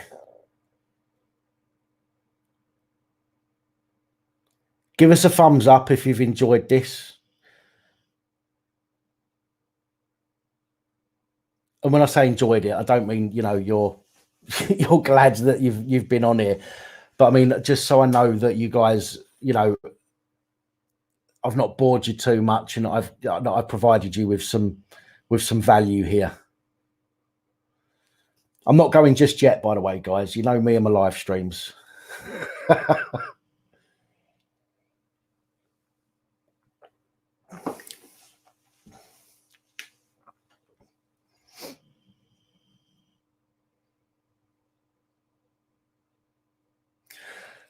"1984 apocalypse now." Did you hear about it? Was all over the news. Paddy's Day here in Liverpool. Nobody cared. Everybody went out. There was thousands of people in the streets in Liverpool because of Paddy's Day. They basically stuck their fingers up at the government and went, bollocks to you, mate. You're not curtailing my fun.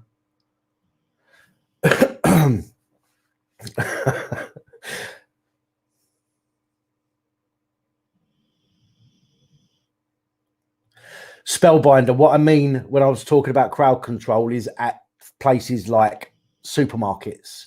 The police will be sent to places like supermarkets to deal with it. Crowd control in other areas will be dealt with by, or would be dealt with by, the armed forces, but places like shopping centres and things like that will be dealt with by the police, initially at least.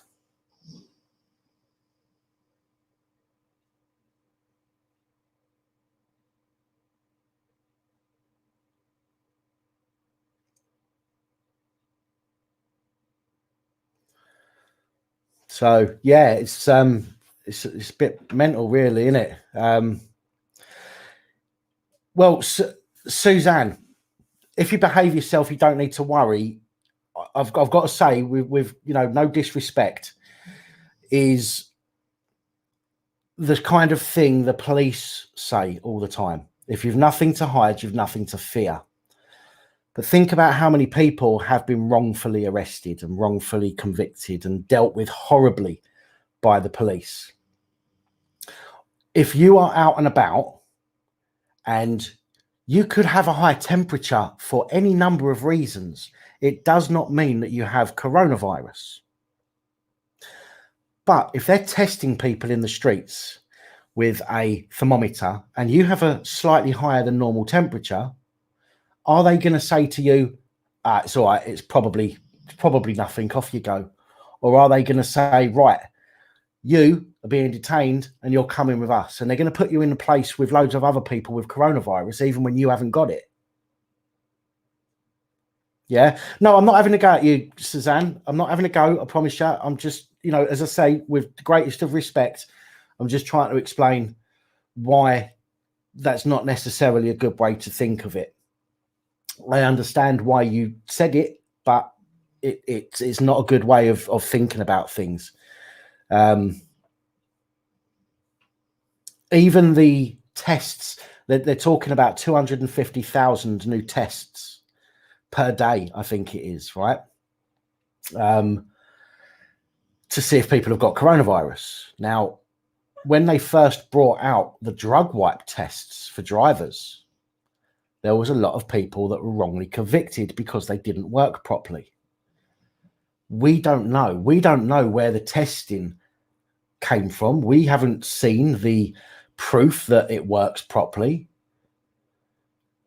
We have to take their word for it. And if they say, we think you've got coronavirus, we haven't got a leg to stand on, because it only takes their belief that you might have it for them to detain you and take you to quarantine. And that's a big problem for people.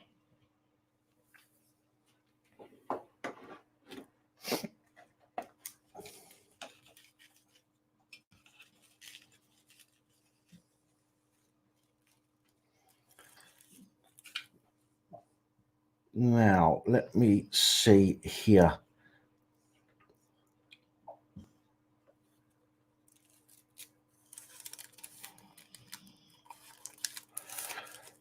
Right, now, that is why they call it a test.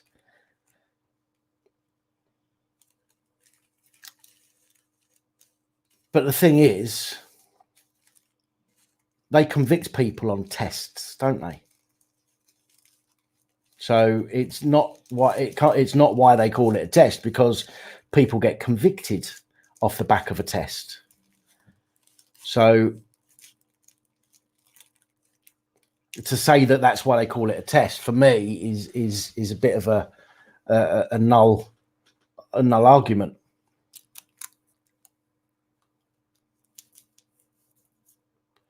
Joe Black, shh, they'll be knocking on my door.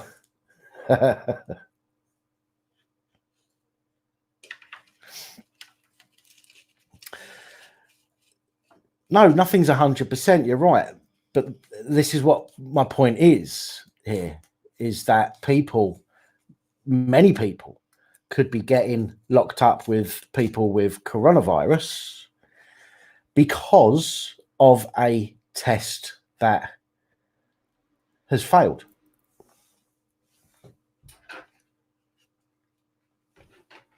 Because of a test that has failed, or that's what's the word I'm thinking of? That's been contaminated or something like that. So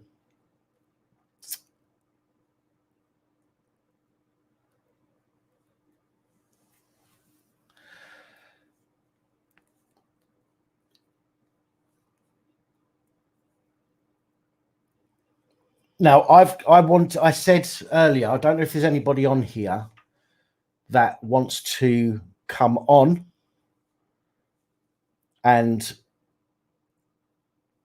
have a discussion live on here, be part of the video. I have 3 things that I want to talk about. And I would like to get, if there is anybody on here that wants to come on, I think I can make for room for 2 people, including not including myself. So if there's a couple of people that want to come on live and have a chat with me about some things, let me know.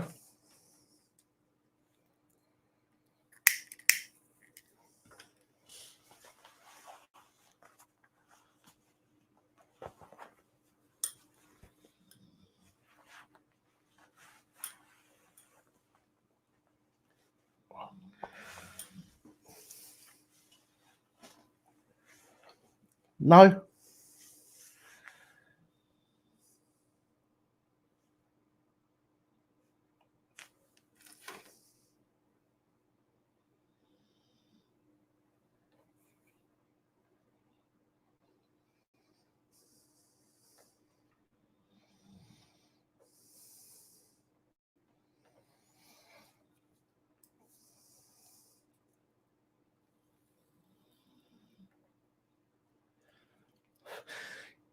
Don't need technical knowledge. It's pretty simple. I send a link and you click on the link.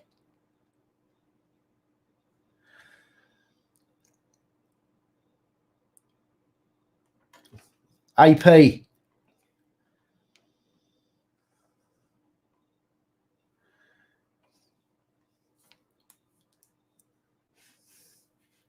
Okay, well, okay, Dean Minister.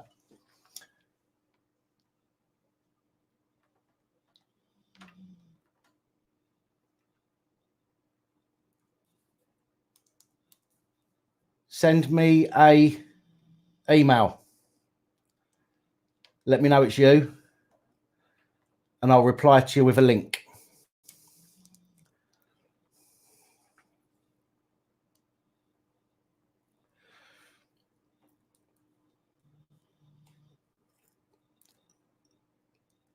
Holly, can you put a link to Pap Store in the comments, please?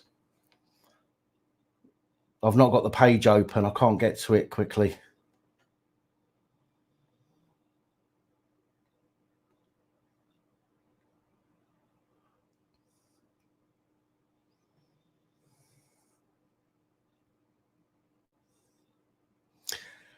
Brian, okay, feel free, send me an email. policeabusingpowers@gmail.com. Let me know it's you. Thank you, Holly. Much appreciated.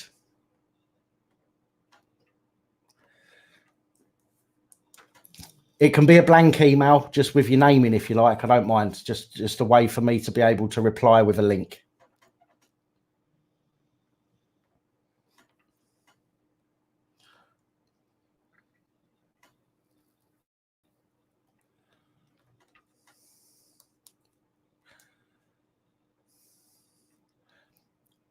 AP,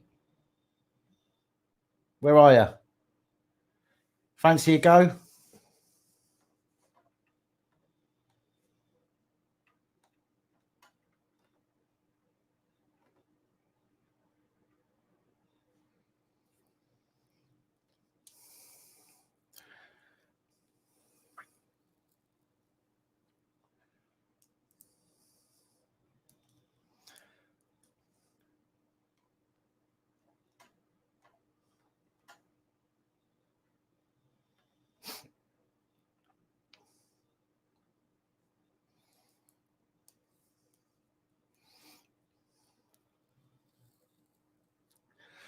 Where are you from, Alan?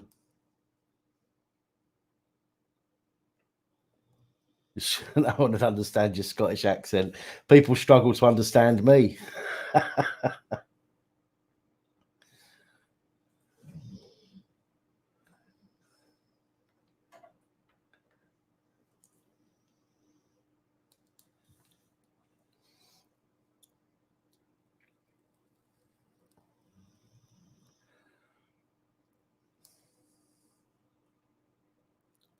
David Icke. Northern Ireland. Have you got a really broad accent, have you, Alan?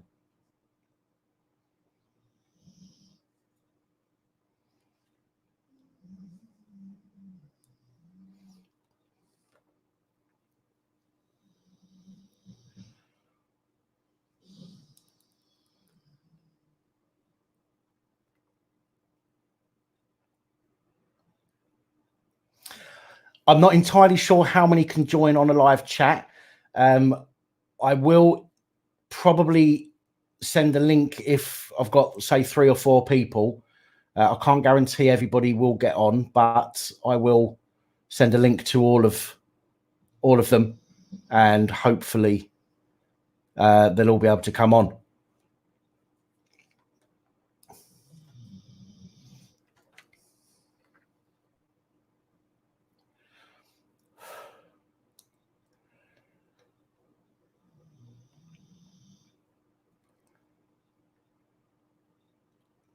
Active Patriot, you still about, mate? Or have you done one?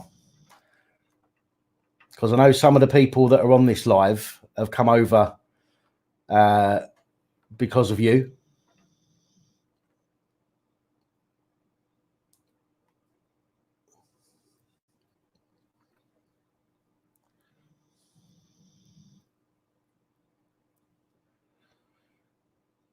Gavin Giant, thank you for joining us. Take it easy. Appreciate your time this evening.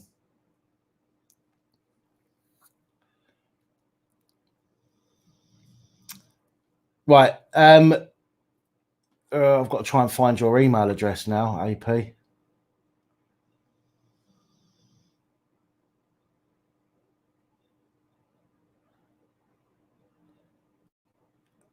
Actually, have we spoken by email?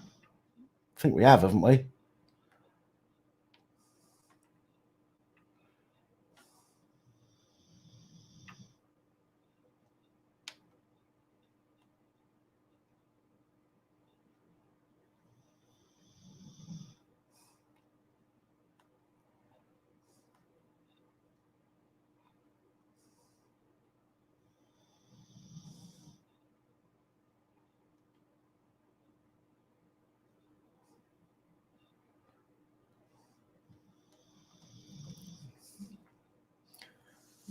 I can't find your email.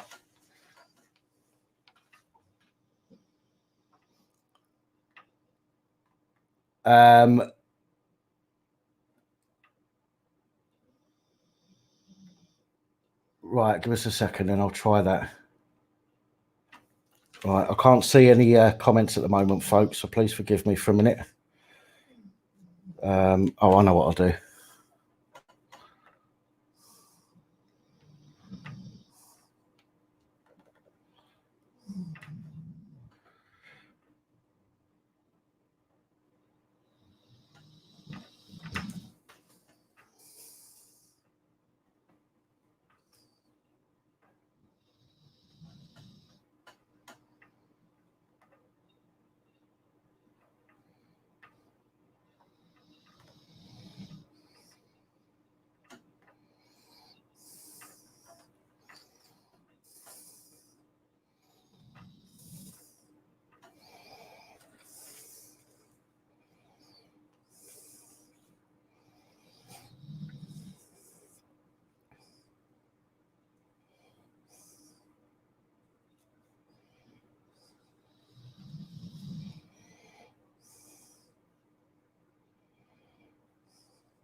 Right, AP, I've sent that to you.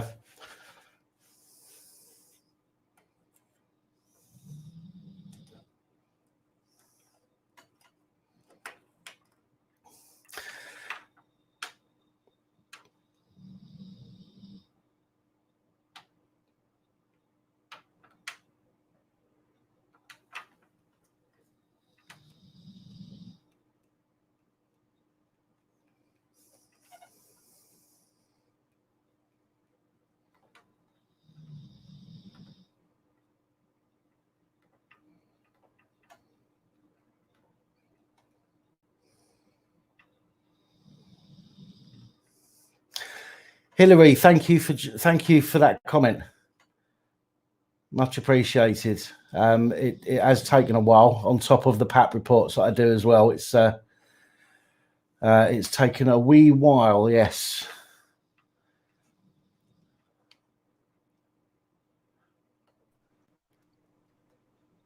Oh, I'm presuming that that's Active Patriot. Hey, I'm in. Woo! I do have a slight problem here because I can't hear you. And that's not your fault. That's because I've got this microphone plugged in. So I think I'm going to have to unplug it, which means you're going to have to put up with some pretty crappy audio for a little while. So just bear with me a second while I...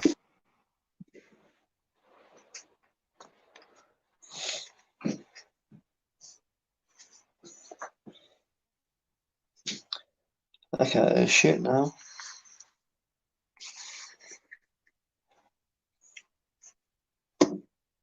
Oh, what's going on? Can't hear you, mate.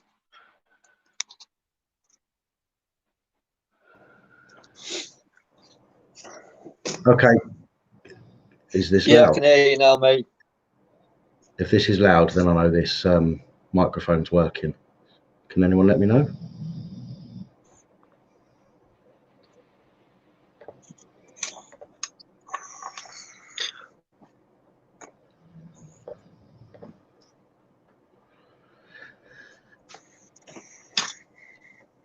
I need to put my phone down somewhere.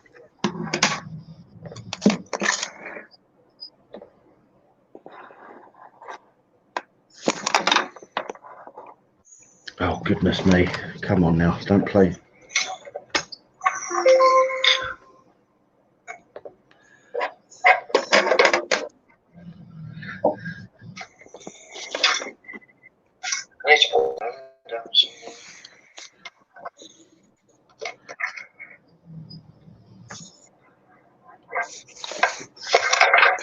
Promote Great British channel. Oh no, we took down years ago, didn't we? Can anyone hear me? Fucking don't want to see me face. Fucking make the screen crap.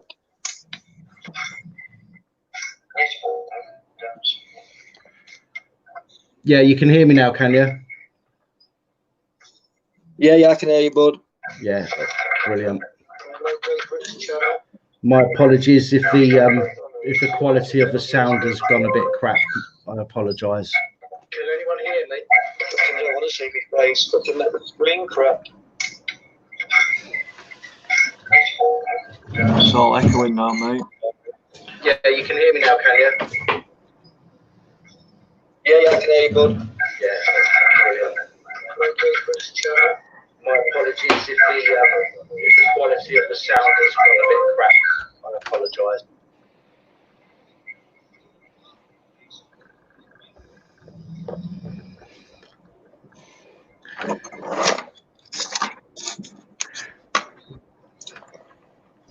Right. Might have been me. I'll turn the computer.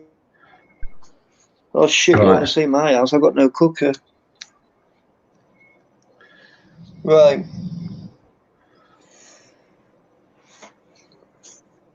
Right, we're all clear now, mate. I know there's a bit of a delay.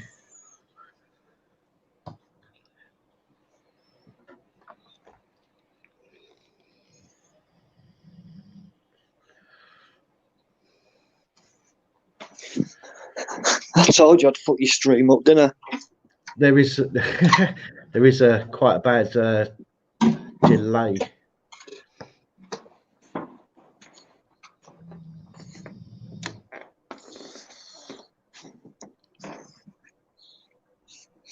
Right, I'm not sure what's going on here. Let me try and figure something out. So sorry for all of this, people.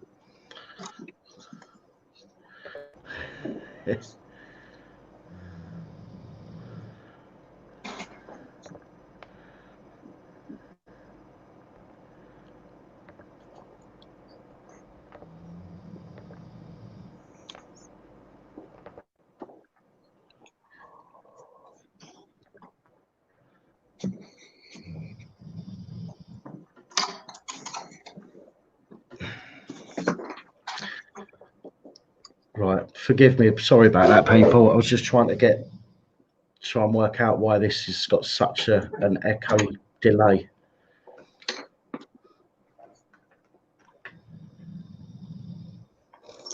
I think it was me, mate. I had my other computer switched on with you on the screen, so I think that's why it was echoing. I think it's sorted now. But then again, I can't watch it. I don't know. So.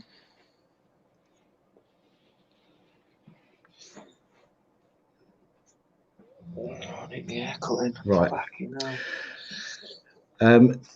Is anyone else? Right, I'll tell you what.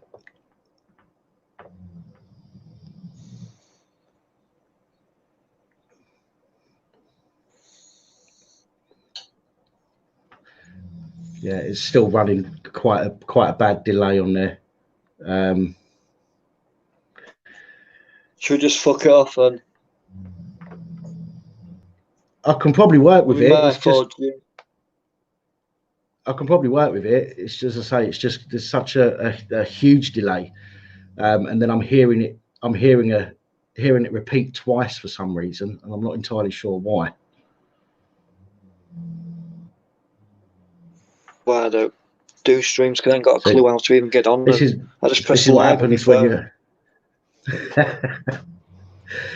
Yeah, that's easier. It's my fault for not having the proper setup. Okay.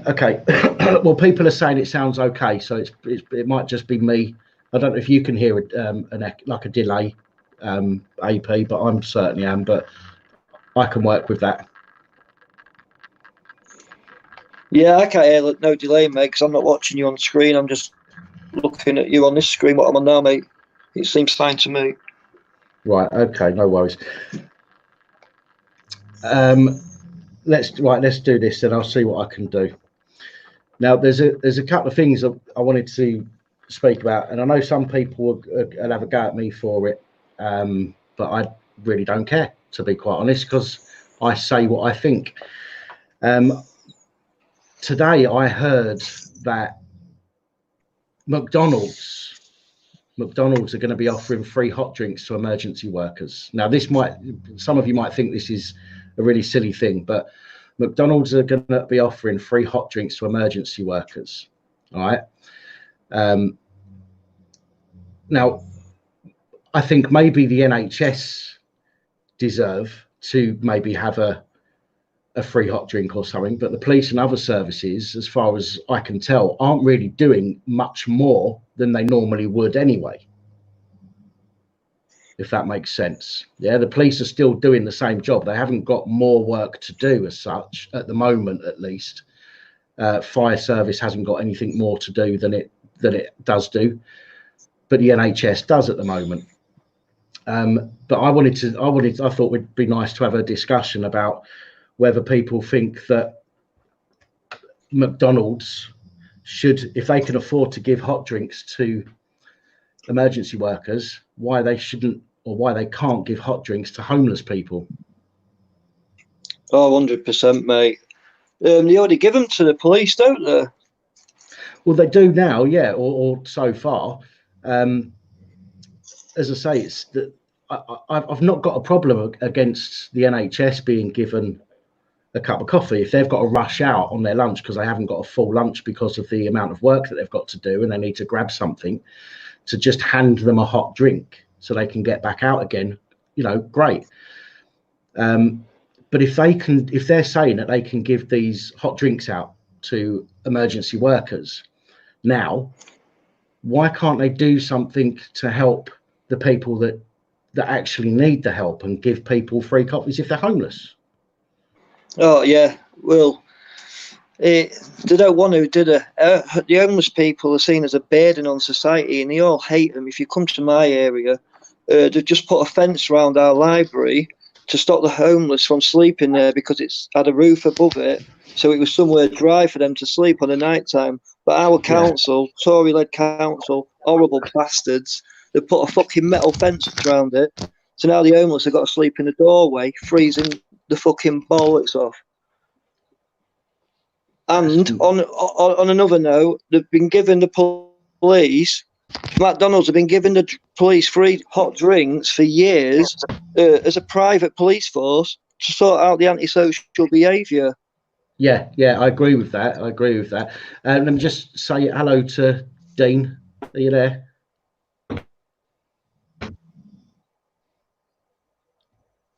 Hello. Hello, Dean.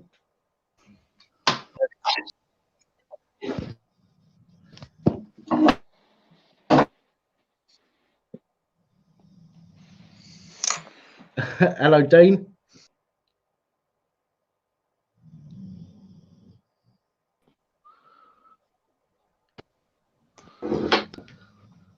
Dean. Deanne. Dean.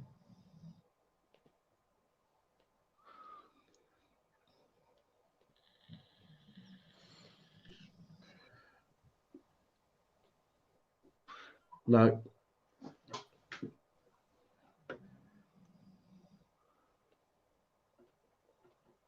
Dean. Deanne. Dean. Hello, you there? Crap, Danny.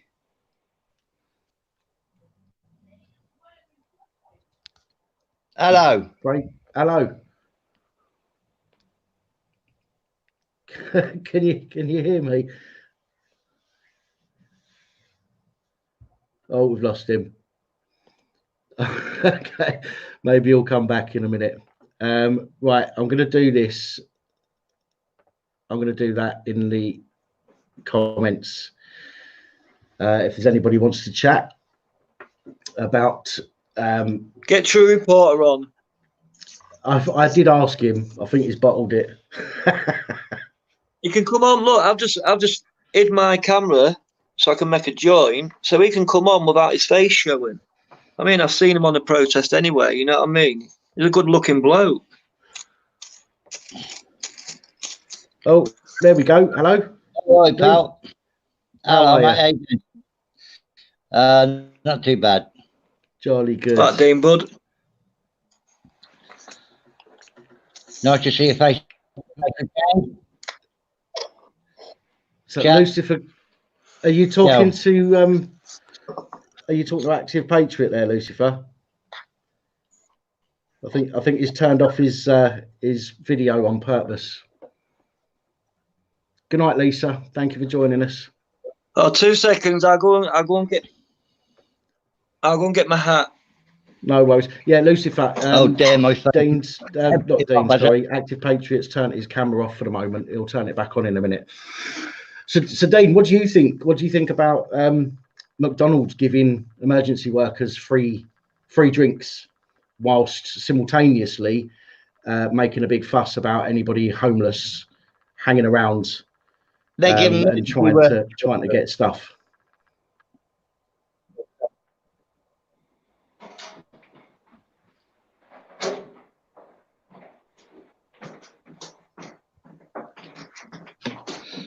Well, I heard they was any kids who girls was also going to get free McDonald's. Show me, yeah, freaks. Oh, I love that one. I love the face. Oh, right, okay. So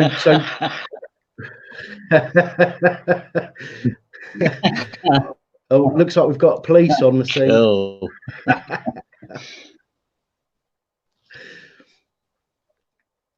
Yeah. Okay, so Mackies are Fucking hell, take it off. Wow. They're apparently giving free meals to kids that are supposed to have free school meals. I had to do it, didn't I? Which was given which I don't mind that. I think that's a good idea. What we're saying then.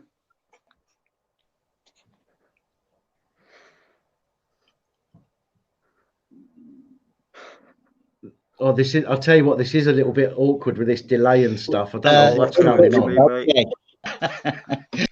You can't be no uglier than me, pal.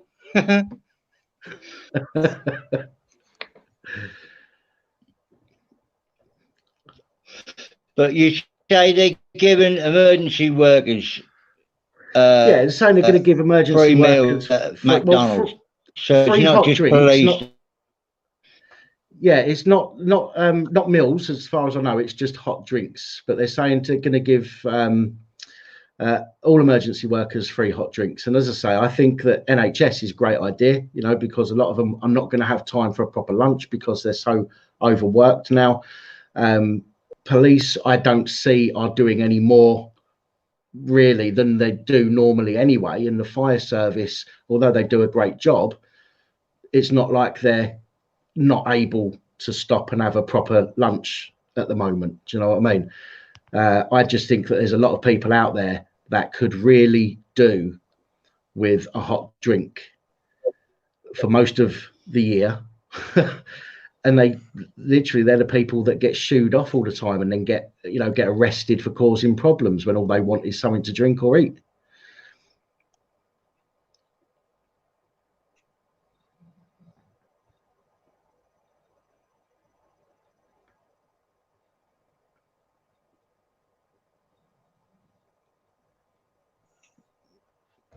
I can still hear myself talking from about two sentences ago. This is a problem.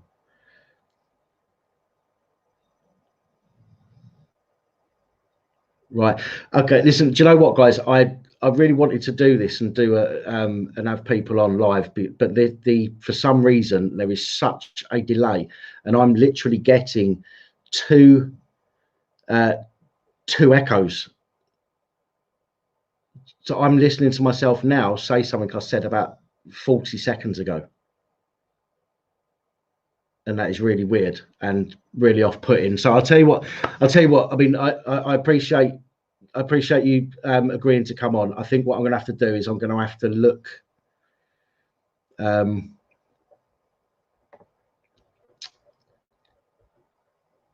hold on.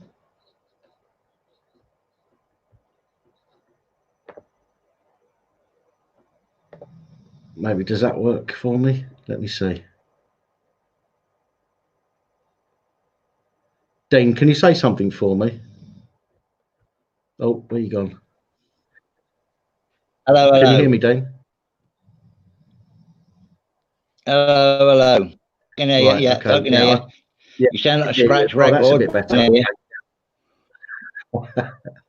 Oh, that's much better now. Yeah, I think what it was is somebody said in the comments then it's because I had I needed to mute YouTube, and I actually forgot I had a YouTube tab open, so that's why I was hearing myself 40 seconds later. So whoever that was that told me, thank you, and my apologies to everybody who has just watched me make a fool of myself for the past 2 minutes.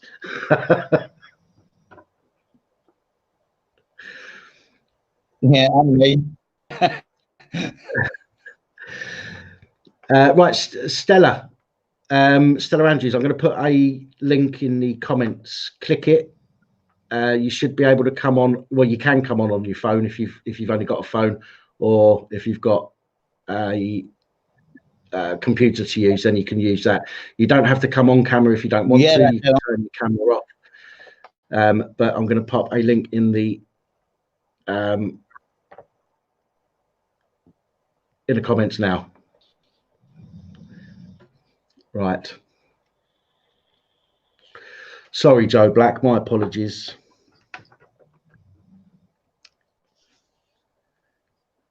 Right. Let's if Stella Andrews wants to come on, because I know we've been talking about getting you on before. This isn't about what we was going to talk about previously, but let's get you on anyway if you want to, and let's have a chat. Because you specifically like to disagree with me sometimes.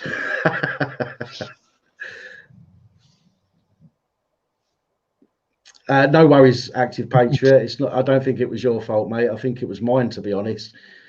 I will get round to working out how this all works properly, and make sure that I don't make a fool of myself again. Just Stuman, yes. Well, you know, I'm here for your entertainment.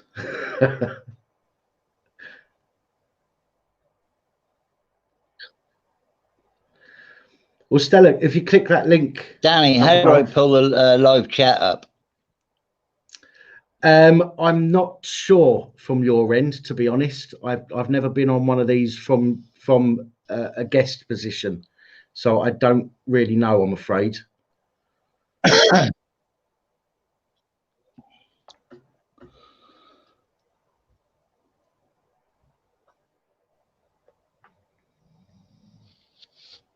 Right, let's have a go at. Last time I pressed it, I lost you.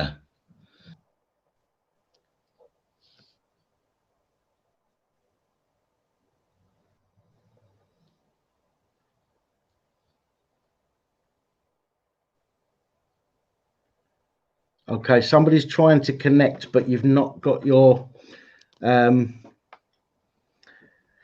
It says you've not got your mic or cam connected, which you need to do before it will allow me to add you to the stream.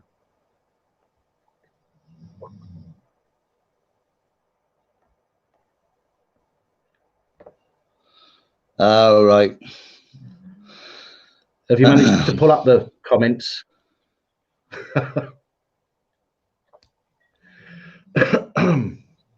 I've gone. Now.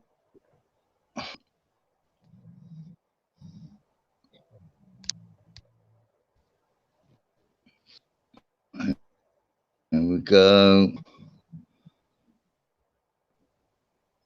Does anybody think it's just 1930s tech?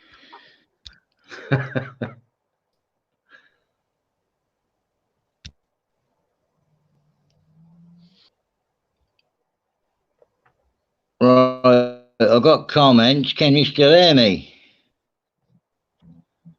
Yeah, I can hear you. Yeah.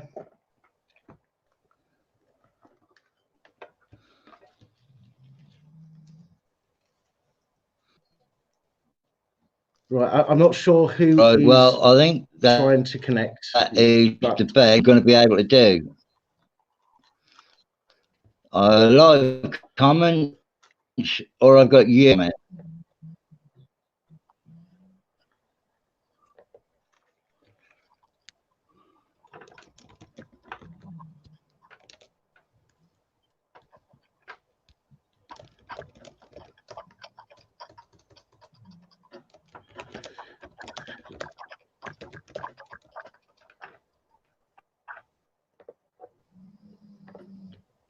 Who we got here? Joe Black. Hello, Uncle Pat. How you doing? I'm right. Okay, and we've got another one here. Oh, look, we can get 4 people. How you doing, Alan? Not too bad. How you doing? Jolly good. So let's see if there's anyone else. I did want to get 4 people. How you doing, Alan? Stella on here. Not too bad. How you doing? Jolly good. Let's see if there's anyone else. I did want to get 4 people. How you doing, Alan? Stella on here. Not too bad. How you doing? Jolly good. Right, little show's going. I did want to get 4 people. How you doing, Alan? Stella on here. Right. Okay. That could be better now. No worries, Adrian. Yeah, no problem. I don't know why it wasn't working for you. Right. Oh, who have we lost? Wrong way. Joe Black, we lost. Right. Okay. Well, let's have a chat then, because we're losing viewers like rats leaving a sinking ship.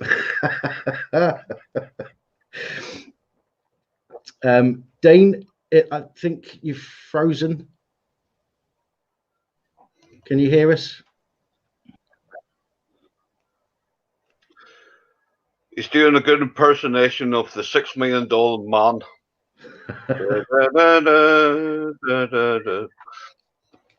Dean, can you hear me?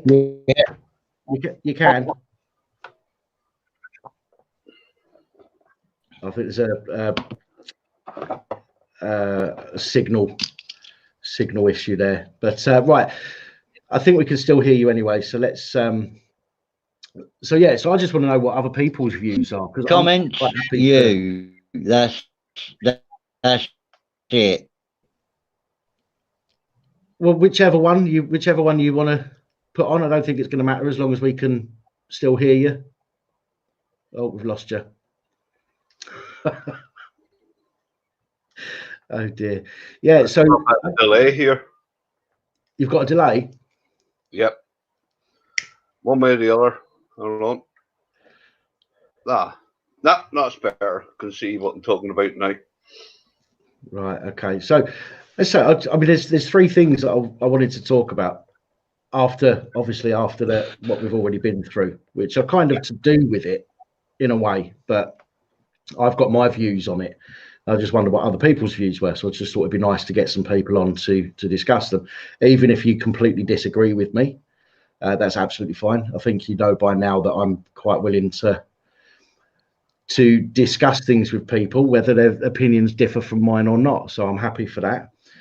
The first thing, as I said, was about the McDonald's offering emergency workers free hot drinks. What's your view on that, Alan? If you don't mind me asking you first. Not really. They shouldn't do, due to the fact that the people themselves get paid enough money. They're getting paid more money than the homeless person. Oh.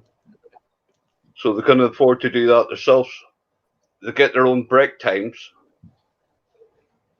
in between shifts and not there, not on the go. Yeah.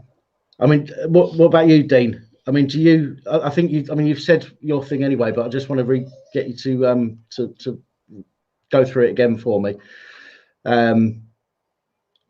With regards to McDonald's giving out free drinks to emergency workers.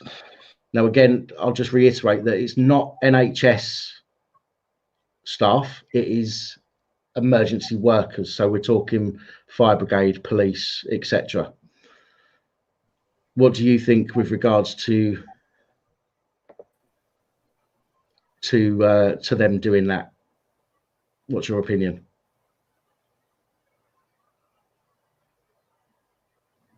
I think we've lost you again. I'm back. Too many tabs open. Computer crashed. No worries, Joe. Dean, I think we're really struggling with the connection on your end.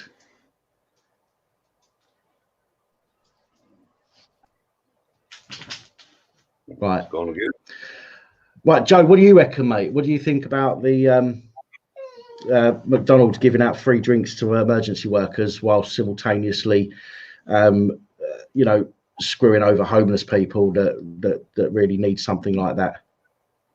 Yeah, I think it's wrong. Basically, the people who need it, homeless and nurses. Yeah, I mean, I think and I'm not trying to upset anybody here. If there's people in here that are watching this that are emergency workers, I'm not literally trying to upset or annoy anybody with my view on this. I just personally think that with everything that's going on, the police, I don't see personally that the police are doing any more work at the moment than they normally do.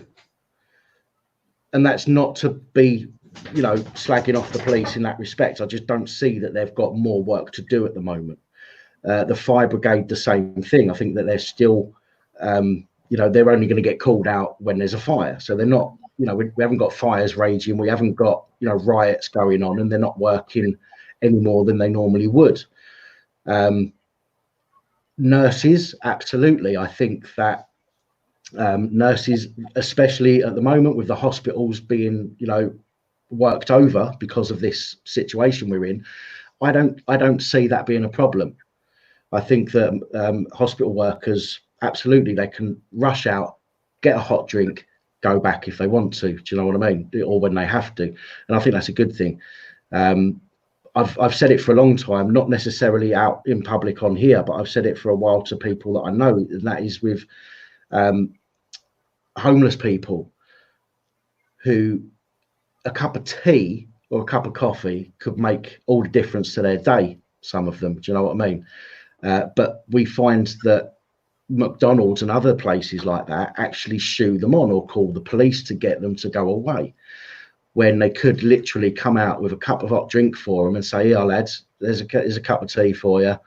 You know, go and take it and have a sit down over there," or whatever it might be. Do you know what I mean? But I think to try and make out that, I think this is trying to make out that all the emergency workers are now currently overrun, and that we should all, we should all feel sorry for them. And I don't think that that's something that we should do. I don't think that we should be put in a position where we feel sorry for people that.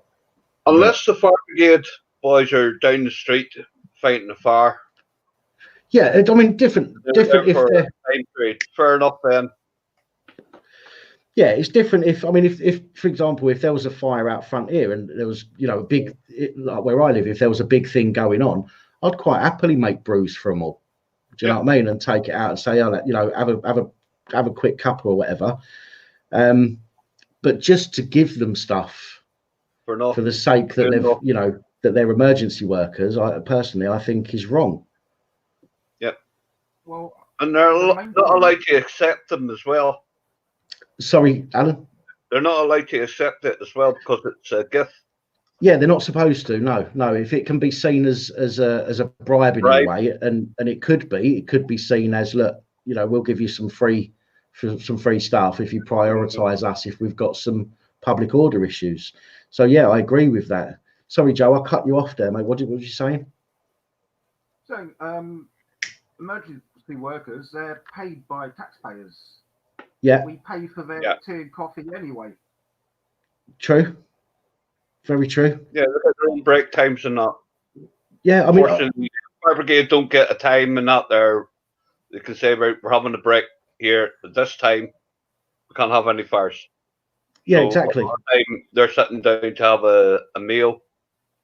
Just sitting down, out to go. Yeah, exactly. Yeah, 100% agree with you there. That's the only thing wrong their side.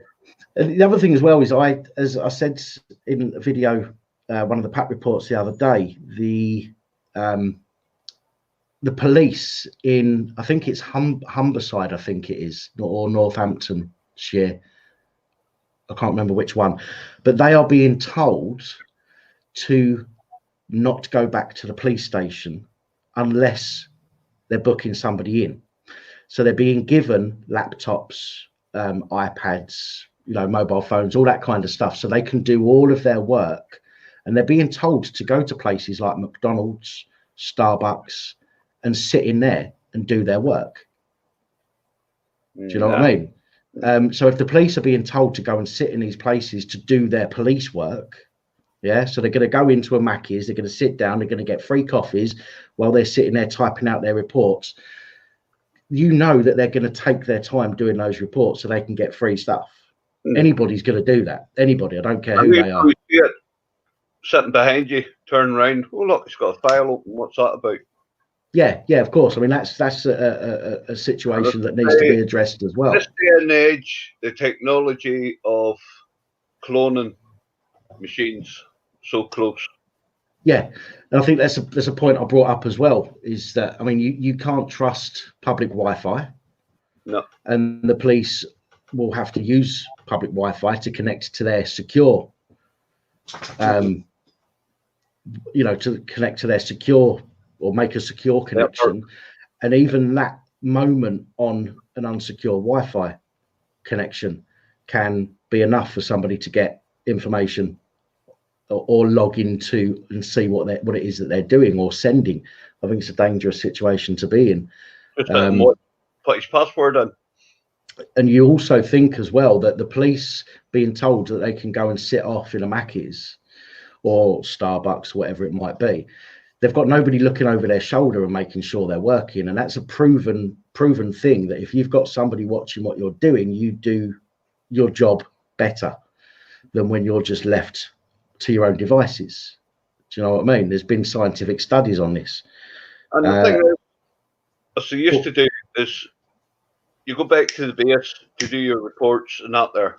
Another policeman will come out and cover your patch. Mm-hmm. He's covering his patch, but he's sitting in McDonald's. Well, what they're trying to say is that because they're going to be in the area, they're going to be able to react quicker, is what they're saying. Do you know what I mean?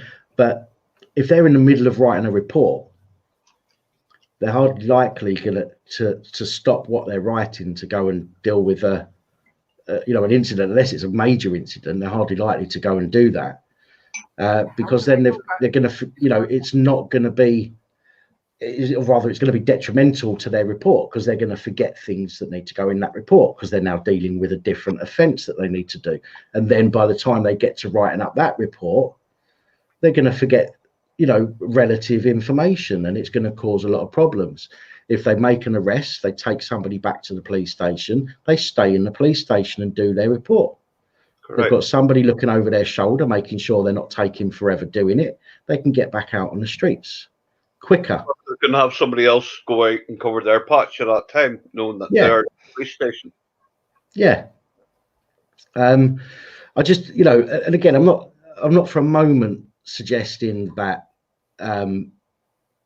emergency workers in certain situations shouldn't be treated well or be treated to a cup of tea or a cup of coffee. I'm not suggesting that at all. I just think that in front of me, I'm quite happy letting an emergency worker walk in front of me. The what? Sorry, I'm quite happy that an emergency worker walk in front of me. Right. Get served next. Excuse me. Well, like I say, I mean, from my point of view, it's not about saying that they shouldn't be entitled to a free brew now and again. What I think I'm trying to get at is the fact that there are people out there that genuinely could do with that coffee, yes, or tea, or in fact, a tea or coffee from Mackey's or from Starbucks is more expensive than a burger.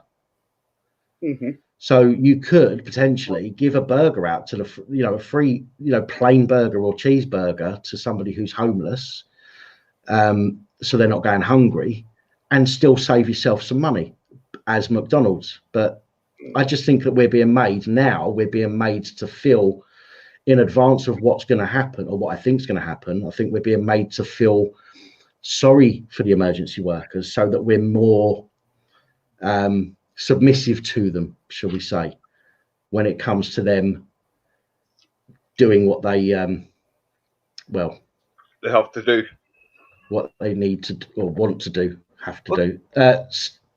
Stella, oh, there it is again. Thing is, like any of the emergency jobs are not there. It's a job they chose to take part in. Yeah, of course, yeah. They know it's not a bed of roses. So absolutely, they know that straight away. Joe Black, sorry, what was you saying? Just trying to work out which mic is coming through, but I was saying the hot drinks, they cost the company pennies. Oh, and then we have Stella as well. Stella, can you hear us? I can hear you. Lovely job. Okay, thank you for joining us. Let's get your take on that, if you don't mind. What? But because I keep missing things because it keeps going off. Right. Emergency workers being given free hot drinks from McDonald's might seem like a silly thing to talk about, but I think there's an issue there. But what do you think about emergency workers being given free hot drinks from McDonald's? I don't see why not. I mean, the police get free drinks and free meals sometimes from McDonald's. They do. I've seen that happen in the drive-through. When they're on duty in uniform, they get free food.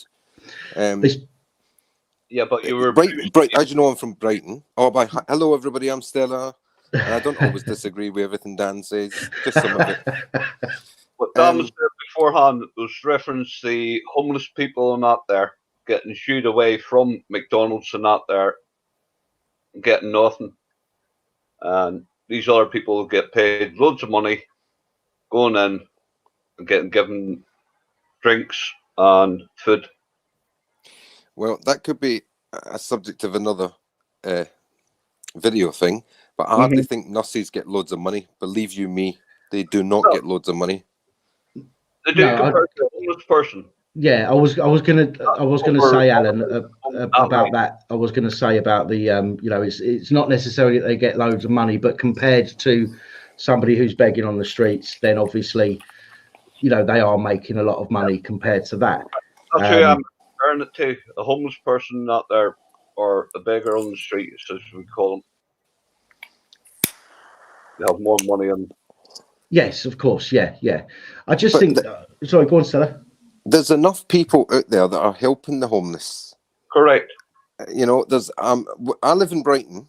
Yeah. We have got a huge community down here. There's a lot of community spirit where I live. The elderly have been looked after. The homeless have been well looked after.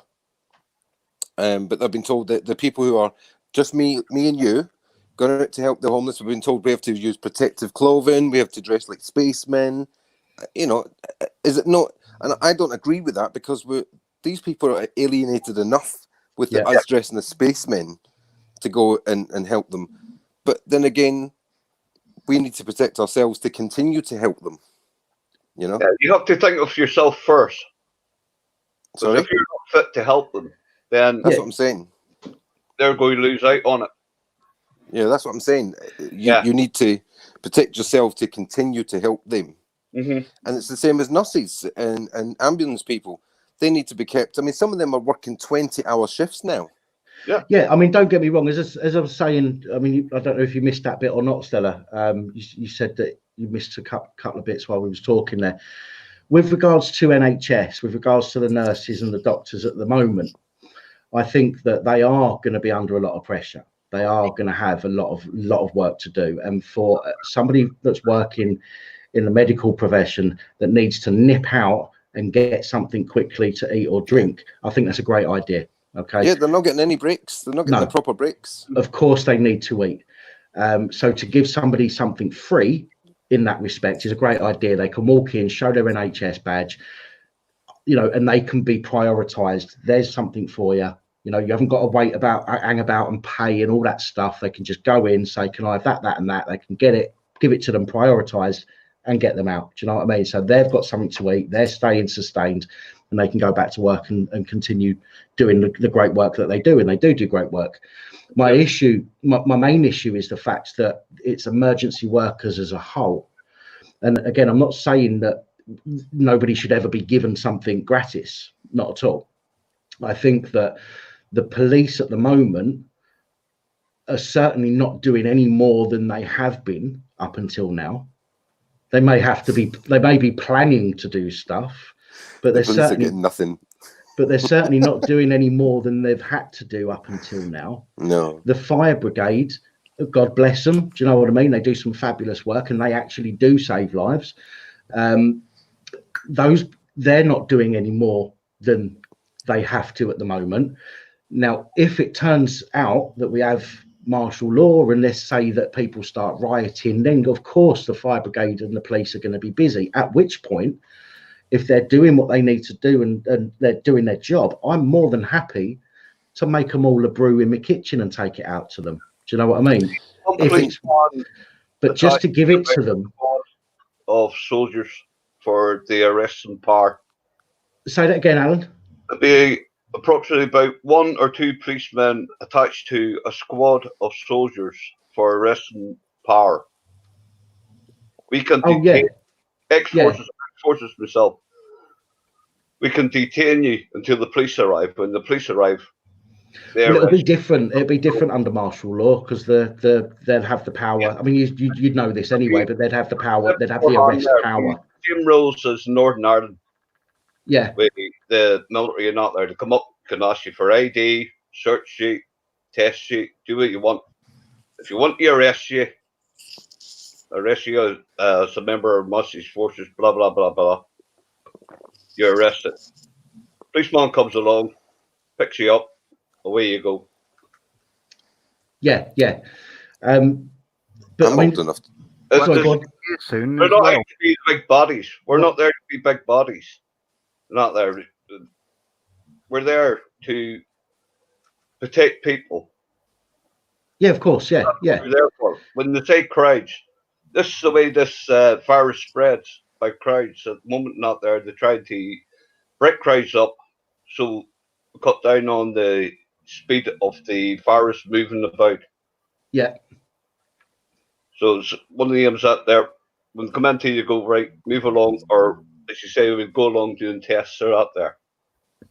Yeah, I Sorry, mean, no, I'm not saying that any of that is necessarily a bad thing. I mean, we have to, if this virus is going around, we have to curtail it. I love that word tonight for some reason, but we have to curtail that spread of the virus. So if somebody needs to check my temperature to make sure I'm okay, I'm all right with that.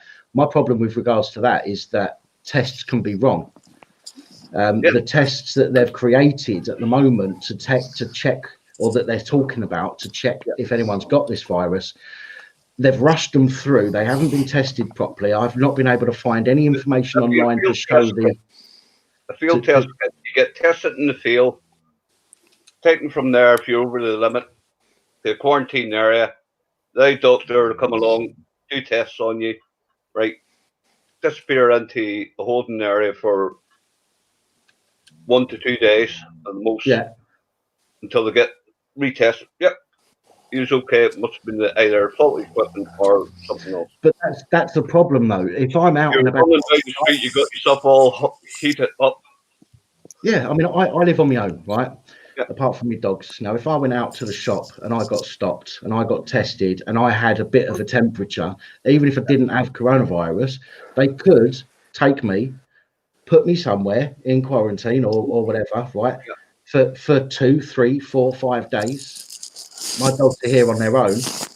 I wouldn't be able to get anybody to come and sort them out. And if I've genuinely had something, I personally, if I'd thought that I had it, I wouldn't go out anyway. I'd be reasonable and sensible, and I'd stay indoors. But if I had no symptoms or anything like that, and I didn't know, and I didn't have it, but I had a slightly high temperature because of, I don't know, an infection or something, then I could potentially get locked up for a few days, lose my liberty for no reason at all, because the tests, as far as I can tell, haven't really got a lot of stuff backing it up that they are accurate. One thing on top of that. Go on, Joe. I mean, you're not going to be in isolation quarantine. You're going to be with a whole load of other people. And chances are one of those does have coronavirus. So then all the people there would get the coronavirus. Well, I think with regards to that, they're not going to have people close, because they're saying about this closeness, isn't it? This social distancing. And again, I don't fully understand how this virus thing is working, but they're saying that if you're a certain distance away from people and you don't touch them or touch anything that they've touched, then it's difficult for it to get passed on to you. Yeah, how true that is or not, I don't know. If you're out and about and you tested and you've got a bit of a temperature, you're taken into quarantine with 1,000 other people. You think they're all going to be, isolated and kept away from each other? The chances are there'd be some kind of kiosk set up, and each person would be in some kind of a kiosk, even if it's just a curtain. It will be some kind of separation between you and other people, and you'd have to stay within those confines. Think so? But I'm not saying that is. I'm not saying that's exactly how it's going to be. I'm just saying that that's what you would expect it to be. Stella's shaking her head.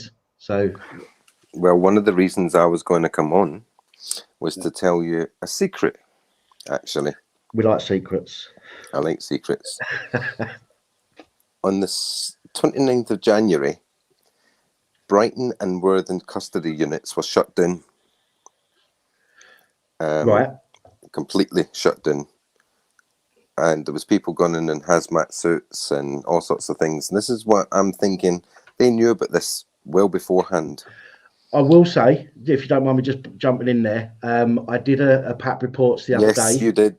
Yes, you did. About some work in that whole area. Yes, there was you did. A lot of them being done.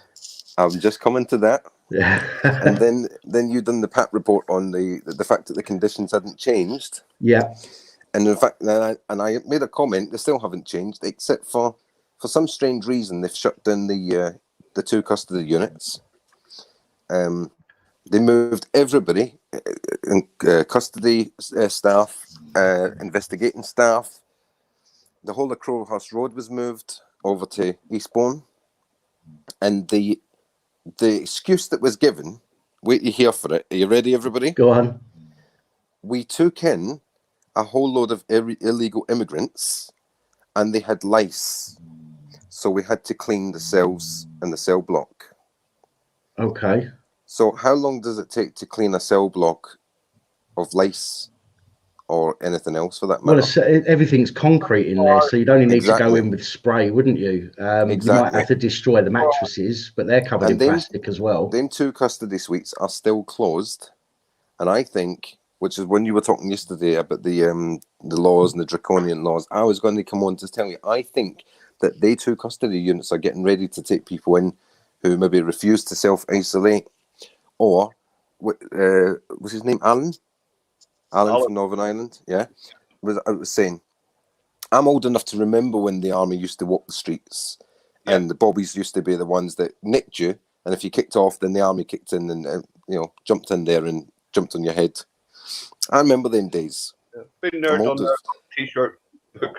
Yeah. It was even on the upside end of it as well. So, although my beauty shines through, I'm actually old enough to remember that.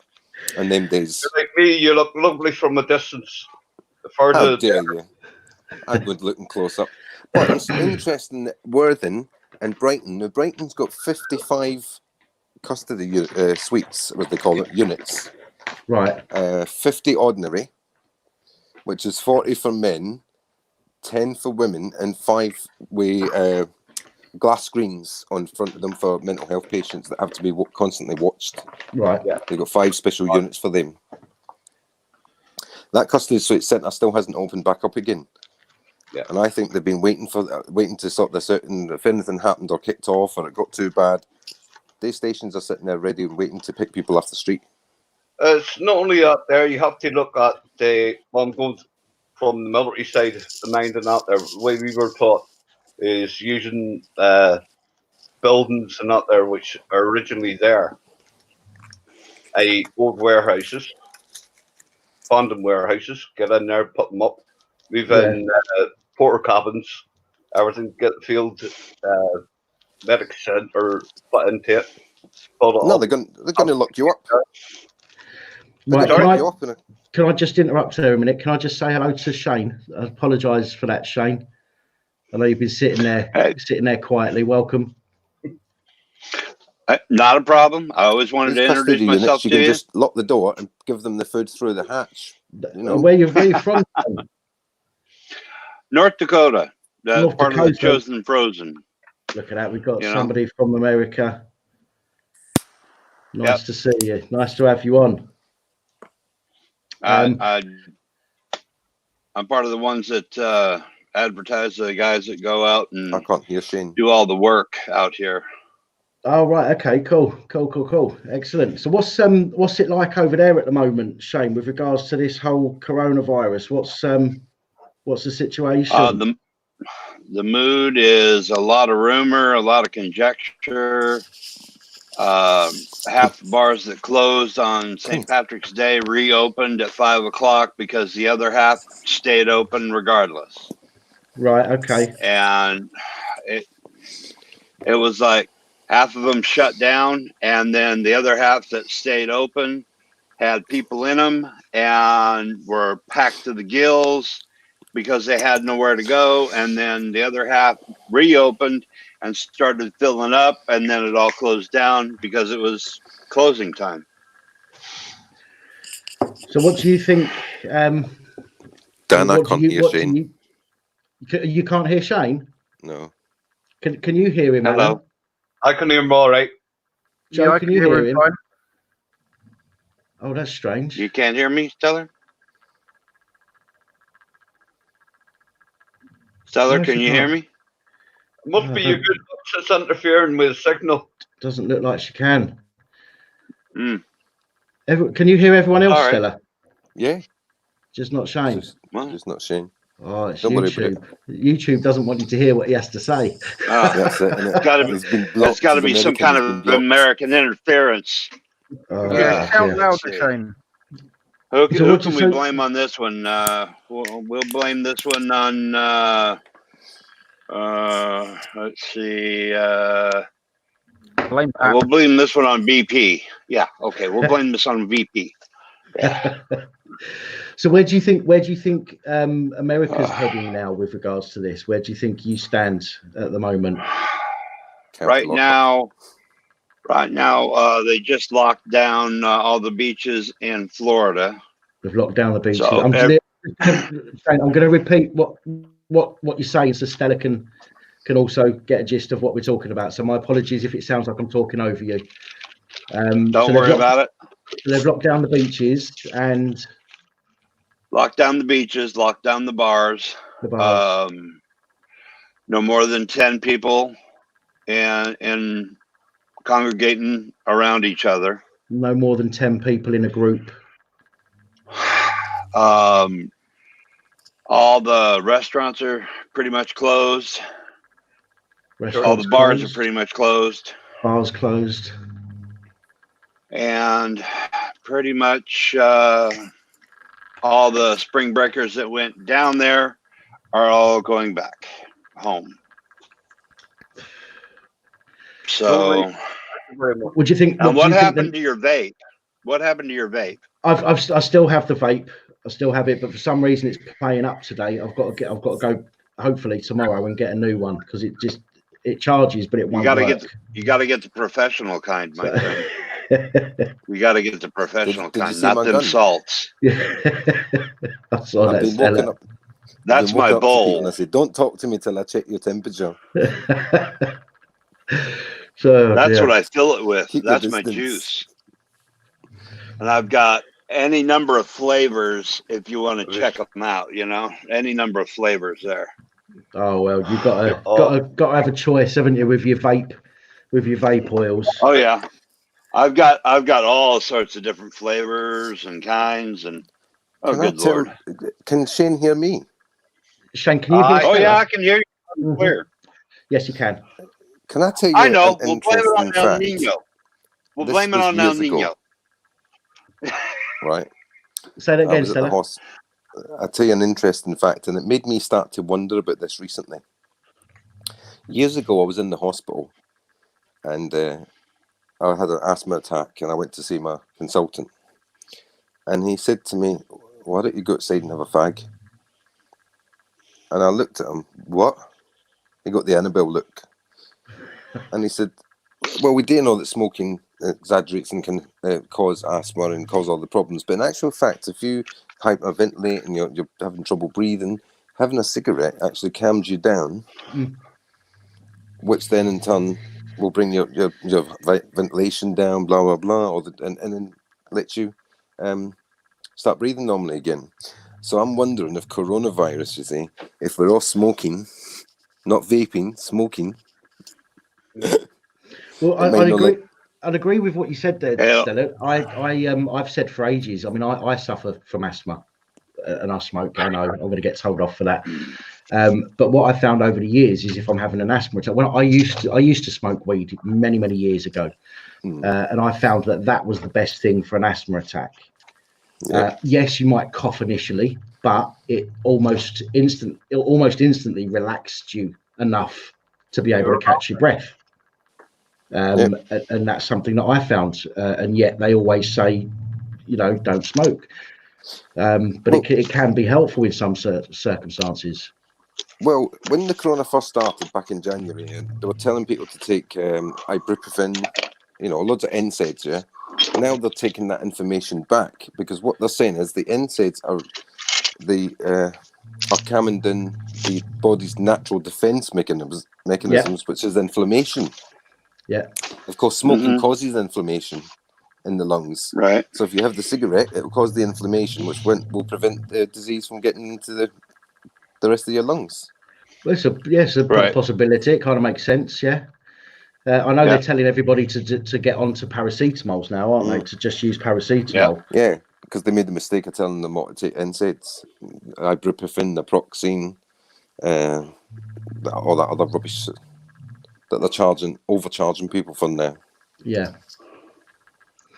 Cloves, honey, whiskey, hot water, mixed together, drink it. Cloves, natural anesthetic, not there. Honey smooths the throat. Okay, Alan's got the third of them are not there. You could give a shit how you feel. You're feeling good, innit? Alan's got the right idea. And get into bed and sweat out of you. What about Okay. herd immunity? The what? Sorry, Joe. Herd immunity. Herd immunity. Yep. Or what? Where everyone, because everyone being together, like with Well, No, if a decent amount of the population gets coronavirus, obviously you keep the vulnerable elderly people, out of the equation but everybody else who's strong, healthy, they make sure you get over it, and then it's basically over. there's a possibility of being able to find somebody with an immunity to it as well, and then create something from that immunity. I know that sounds a bit like something out of the Umbrella Corporation, but it happens. So All you hear is the doom and gloom of how many people died from it. mm-hmm. Who's died from this? Who's died? How many people's been tested for it? How many people have it? Yeah, well, they haven't. I don't think they've disclosed information on how many people have been tested. We know how many people have been said to have caught it. We know how many people have died. We know how many people have survived. So therefore, we know how many people are still waiting to find out. But you're absolutely right. We don't know the amount of people that have been tested. There could be, there could be 5 million people that have been tested, and we've only got 100,000 cases, for example, which is a very small amount in those numbers. So we don't actually know that, and that kind of information, not that I know of, has been released. No, because all you can hear is the bad side of it. Our person said died from. No, one person, or two persons. How many so far now? I'm looking it up on the CDC website. Well, we have a website here that gives all the information on how many have been diagnosed, I suppose, with it, how many people have died from it, and it breaks it down into the countries. But again, here it doesn't tell us that how many people have been tested. And just so you know, there's my vape.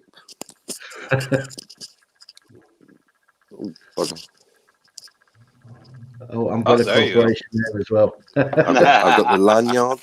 I've got my wallet. I've got my this. card. Mine takes 3 batteries that are about You can tell I'm a big size, fan, can't you? right? That are this size. Right. Okay. Dan, you can tell I'm a big fan. Yeah, there's a few people that have Umbrella Corp. Go on, Shane. And the damn thing runs for all day long, right? And I go through about 3 bowls a day. And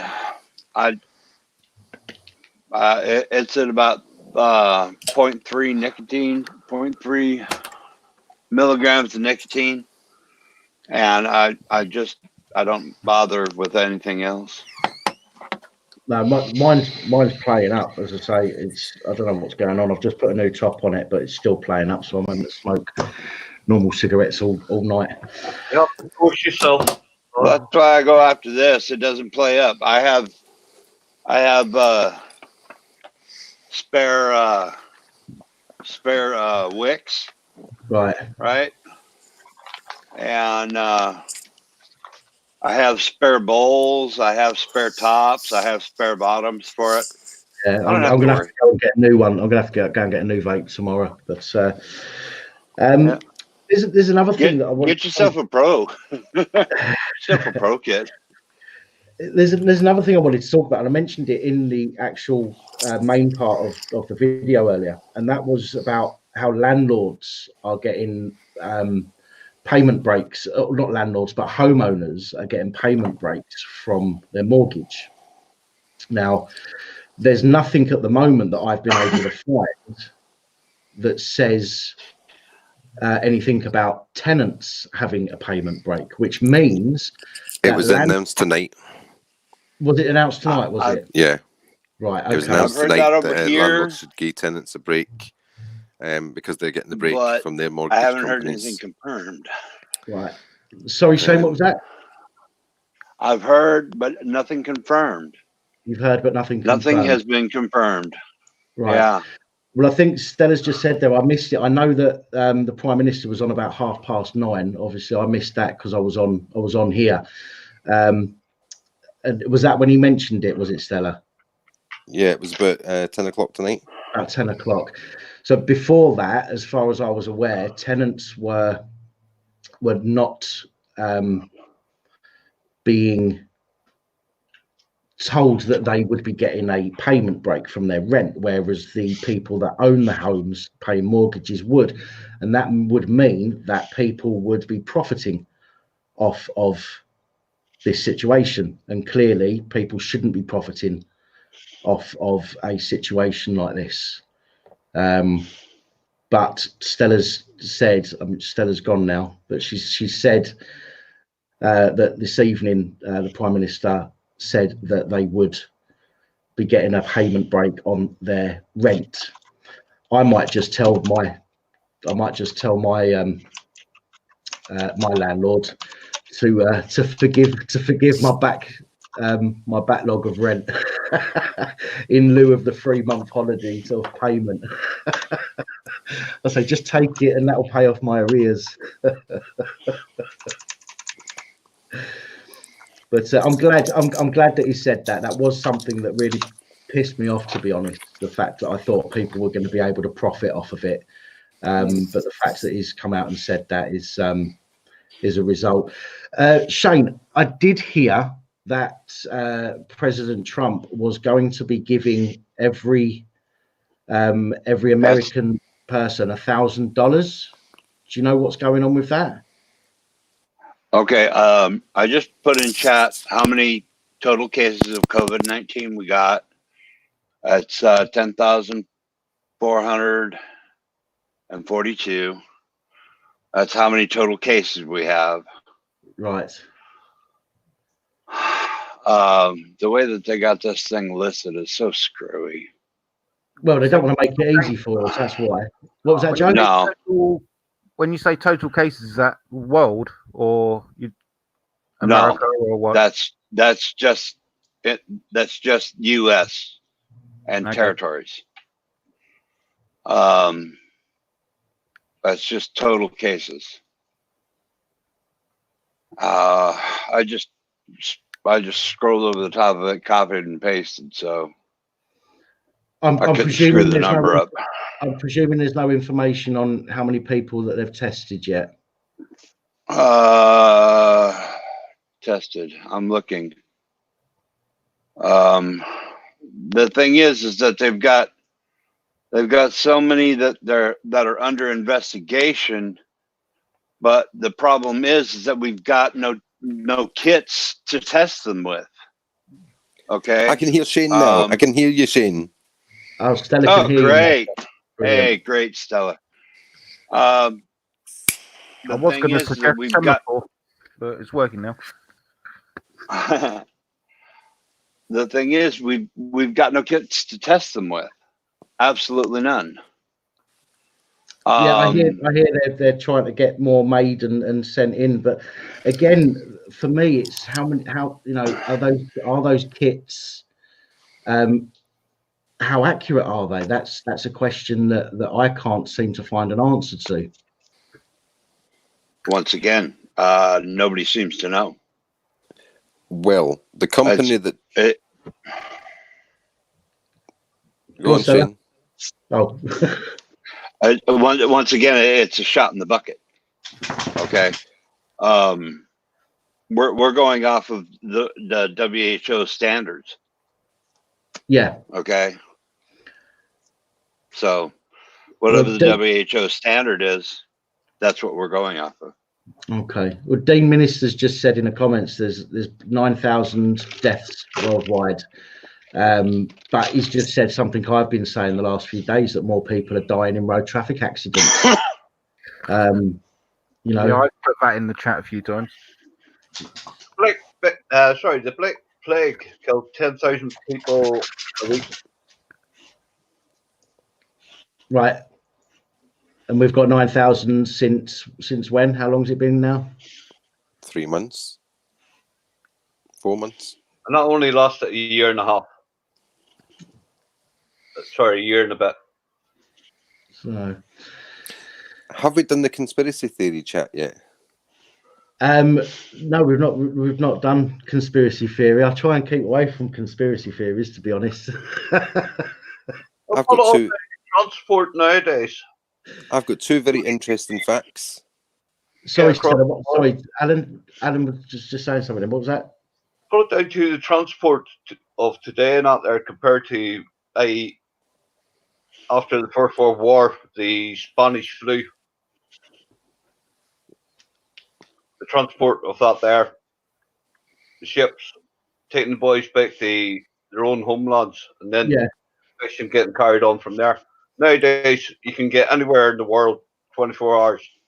Yeah, of course, yeah. You need one person on the plane who's carrying a bug, and you're in a nice confined area, recycled air. Pass it on to somebody else. He pass it on to somebody else after that. Oh So, yeah, it's very, very easy to spread. Stella, sorry, you were going to say something a minute ago, and I butted in. Please carry on. Yeah.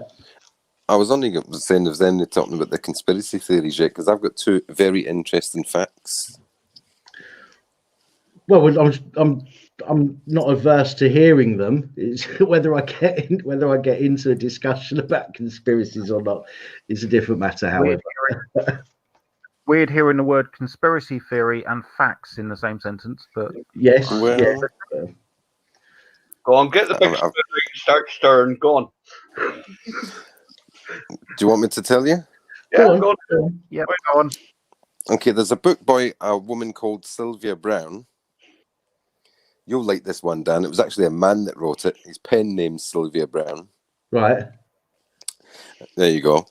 And he wrote a book called The End of Days. Okay. And this book was written in 1985. 1995. 85. 85. Yeah. Page 312. Right. Now, I don't know why, but I've got these two books and they're in my bookcase, and I just remembered reading them when I was about 21, many moons ago. And I remembered some certain passages in them, funny enough, when this all came out. So I got the books out and I started, I've spread it all over the internet. I've went all over Facebook with these two photographs. And in the second paragraph of page 312, yeah, Mr. Sylvia, he wrote, in around 2020, a severe pneumonic-like illness will spread throughout the globe, attacking the lungs and the bronchial tubes and resisting all known treatments. Almost more baffling than the illness itself will be the fact that it will suddenly vanish as quickly as it arrived. Okay.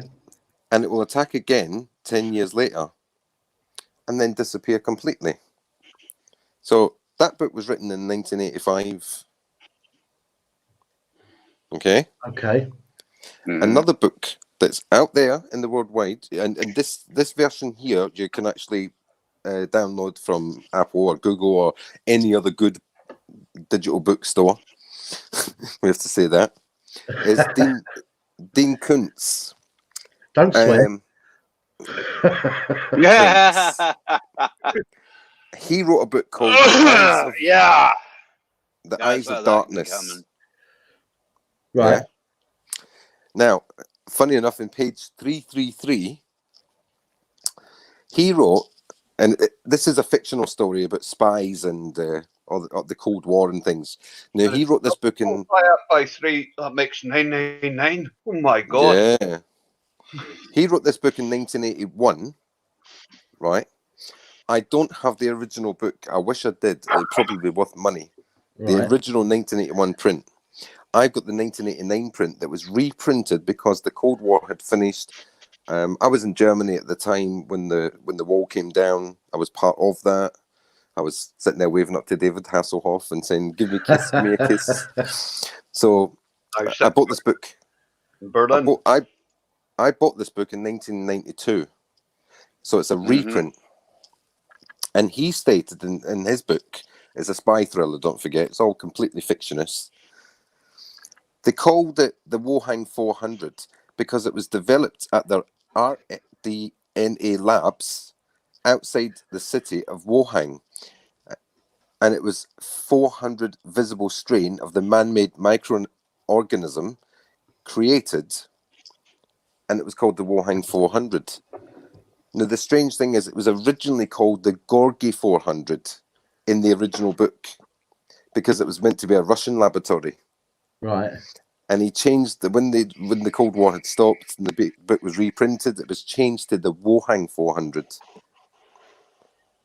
And it's strange that there is actually a Class 4 laboratory, British owned, in Wohang. A Class 4. That means they deal with a lot of dangerous stuff. Yeah. And they were recently praised in the media for the defense and the medications sending over to West Africa to combat Ebola. And all of a sudden, a couple of years later, they've fallen from grace because they've let out COVID-19, which in 1989 was called the Wohang 400. Strange, but it's true. I'll send you a Very picture of it. interesting. It is interesting indeed. And I believe the head chemical man who set that area up was an American as well. I'm trying to remember. I can't remember his bloody name. And maybe Shane will confirm for us that President Trump has been in trouble lately because he made a secret Air Force One trip to Germany in January, where he was trying to use his own money to buy a large amount of shares in a lab in Germany, who have now announced that they've got a test kit available now that they're going to release to the general public or the medical profession that can not only tell if you've got the virus, but whether you've had the virus. And there's Mr. Trump. I can't confirm that because my source got cut off. Oops.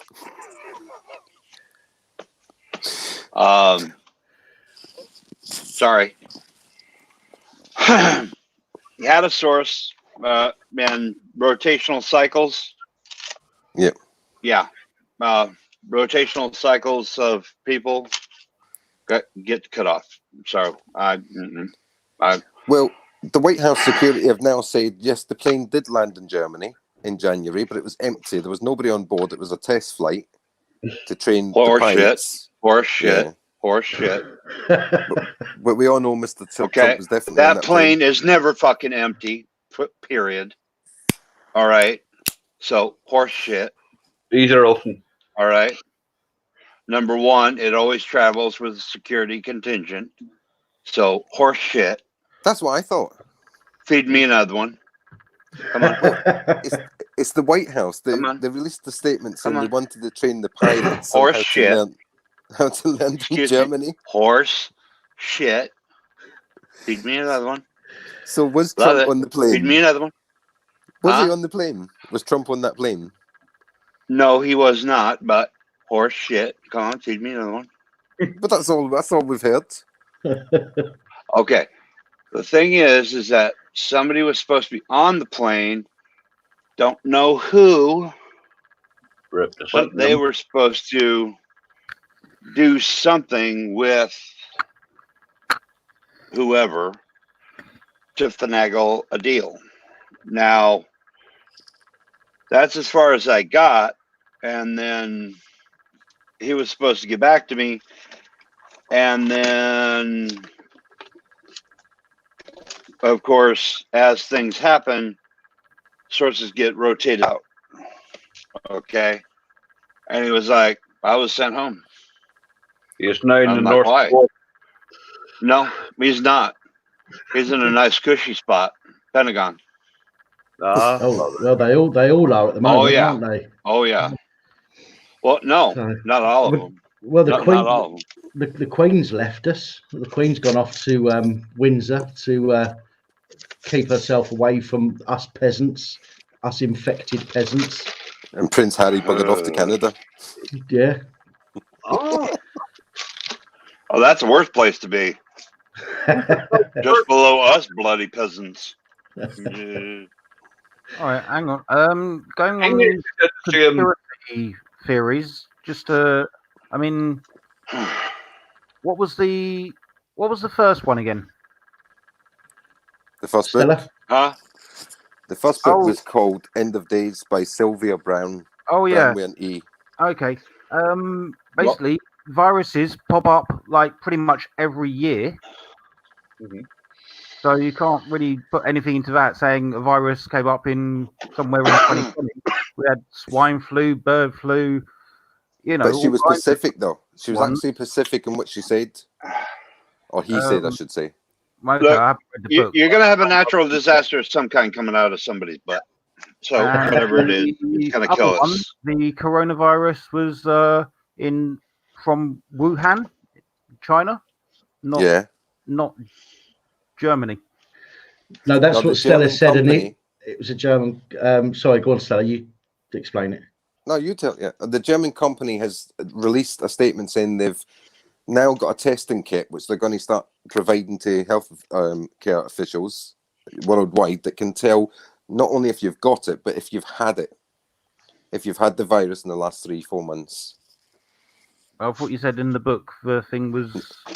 No, the book said they changed the name from Gorgi 400 on the reprint in 1989 to Wuhan 400. Why choose Wuhan as a center of an epidemic or a virus? Why choose somewhere in China? You know, I don't get that. The reason that they wanted the reason Communism? I know the reason that they wanted to release it in China, and the reason that they wanted to release it in Wuhan.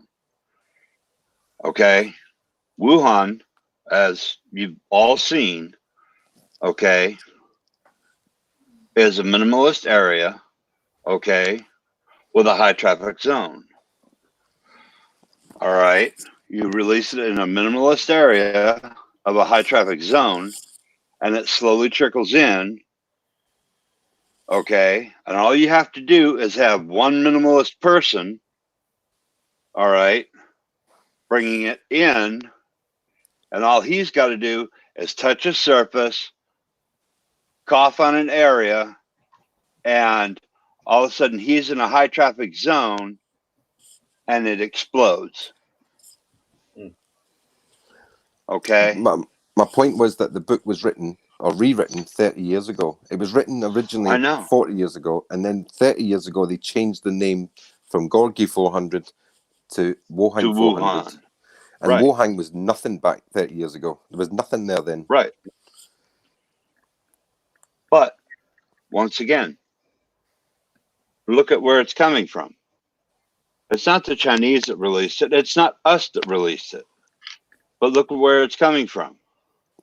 The British laboratory. And look at where it's coming from, and look at the people that we as Americans are negotiating with. There We're you go. negotiating with the very people that are doing this shit. All right. That are going to turn around and take the money that we're negotiating or the leverage that we're negotiating with, and they're going to brew up something like this, and they're going to release it in 3 traffic zones. Okay? Right. So Britain's left Europe, and Europe are going to make lots of money. All right? They're going to release it in 3 traffic zones. Drop it on one, drop it on another, drop it on another. and one of the zones failed to produce. Okay? Just flat out failed to produce for whatever reason. All right. Just talk in the background there. What's What was that? that, Oh Aaron? yeah, he wants to go out. Hold on. Oh goodness.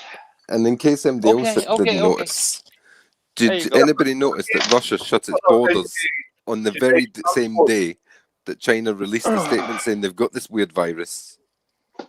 Russia shut the borders quick time. I missed Right. that. Russia, they shut the borders on the No, I mean, very day. So I mean, I missed it when it came out. That's what I mean. Oh. I missed Right. I missed the news when that was announced. Strange, isn't it? Russia just shut the borders. Bang! It's got quite a big border with China. Yeah. No, nobody's they're moving. not Nobody's coming here. Because they look after their own people. Their people first. But just imagine that the Taliban that we're negotiating with, okay, bruised up a little something, okay, that's not too far off from an influenza or a corona, drops it off, sprays it on meat, sprays it on something. Okay, somebody eats it, touches something, whatever. Okay, and then all of a sudden, now you've got an explosion in 3 different areas. One of them failed to take. Why? Who knows?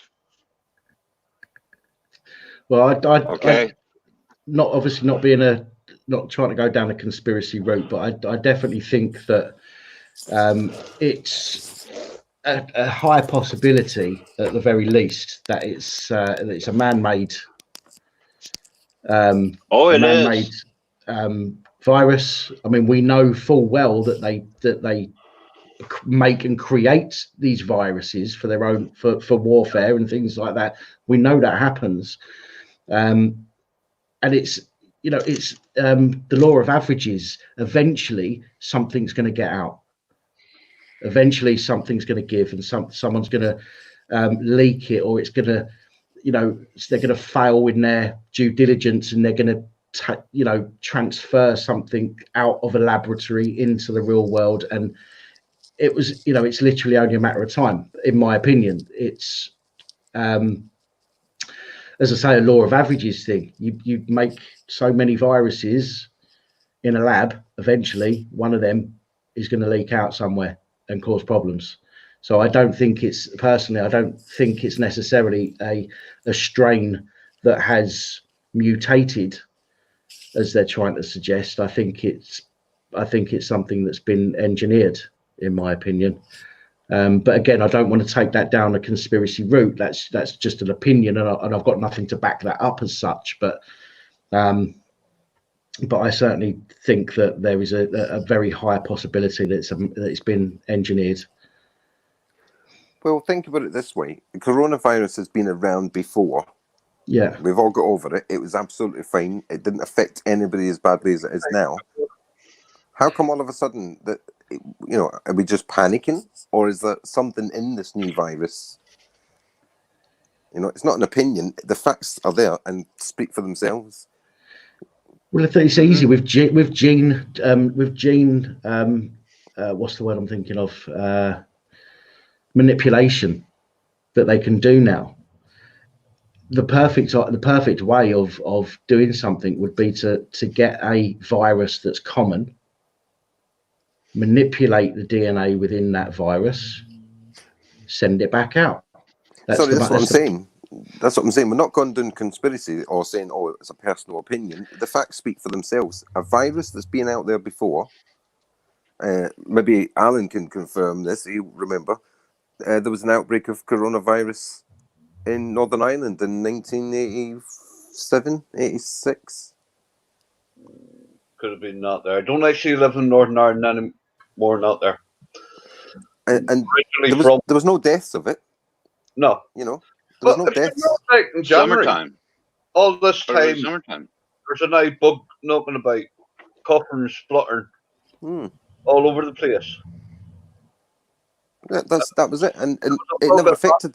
with you for up to 6 weeks.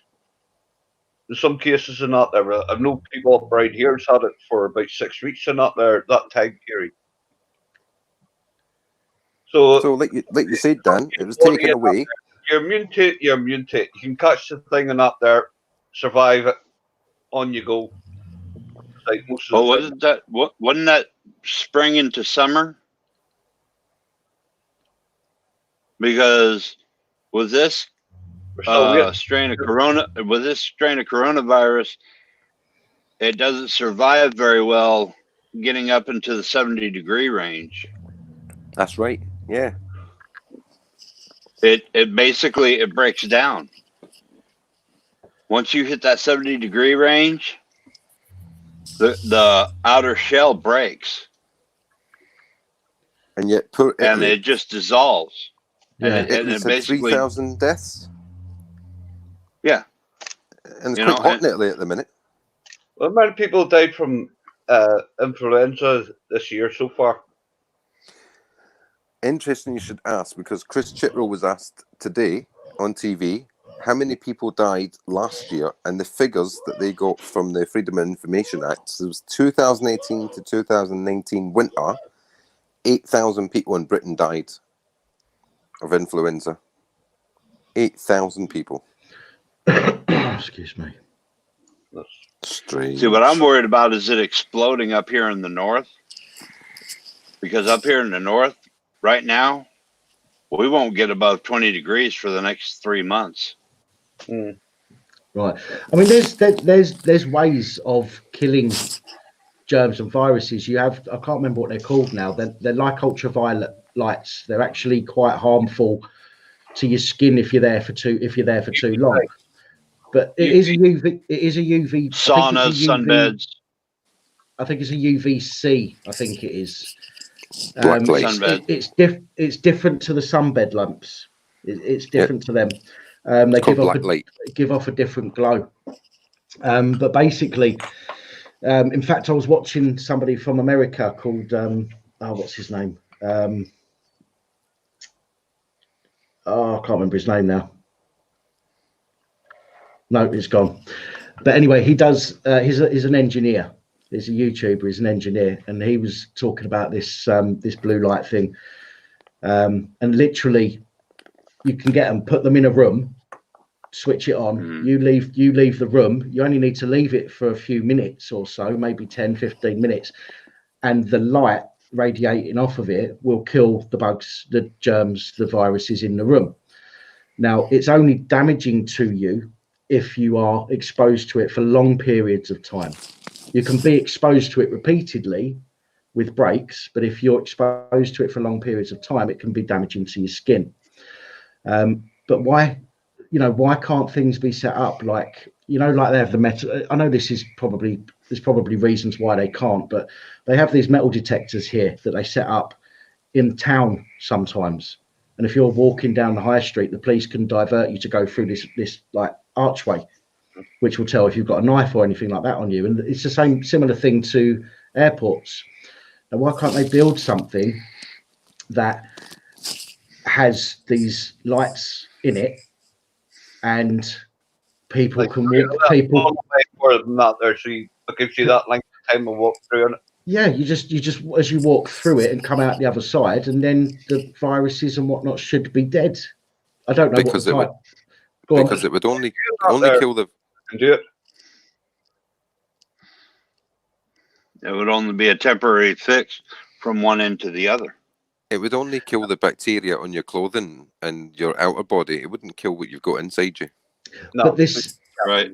That's true. But then it brings into play the, what they're trying to say, cough into your elbow and all that sort of stuff. There. That's one of the things you can do. Washing your hands and all that kind of stuff. Those things, along with the we'll call it a black light for now. Along with that, must be able to help in some way. Do you know what I mean? If you want to kill all of it, get into a sauna. Steam it out. Yeah. Now, funny you should mention that. Sit in a sauna for 20 minutes. And then do that like 2 or 3 times, you know, over a course of like 3 days, and you're done. But if you've got things like hospitals and you're worried about people in hospital, you set up one of these black light things at the doorway. Everybody's got to go through it to get into the hospital. They can clean the hospital inside, and they're going to stop people transmitting it into the hospital at least. You know, people can be, the safety of people could be mitigated by things like that. Do you know what I mean? But I don't know. It's just, I mean, True. that's just things running around in my head. That's all. I don't know the ins and outs of the scientifics of it all. I've got one of them things that you're talking about on my bedroom. Have you? Yeah. And I walk in and I look like, what is it? I look like that. UV lights. And when I walk through it, Dan, I look like that. Yeah. You know what I'm talking about, don't you? Yeah. Right. Do you know what, guys? Man. I've just seen what the time is. I know it's probably afternoon for you there, Shane, but it's just hit midnight here. Oh, bless your hearts for staying up this long. Oh, man. I'm going to have to wrap this up, I'm afraid. Although I've enjoyed speaking to you all. Likewise. All right. Yeah, and Stella, it's been nice to speak to you finally as well. We'll have I'm sure we'll have a I'll leave you guys debate with at a some saying. point. Go on, Shane. I just put it up. Never lie You can put it center screen. to trust you. Which one should? Trust. You. Dan, I sent you a picture on WhatsApp. I see you. Yeah. I'll have a look at that in a minute. Give me a ring because I need to talk to you about something personal. Right. Do you want a quick ring after this then? Yeah. I'll give you a quick ring, yeah? No worries. But have a look at the pictures I sent you.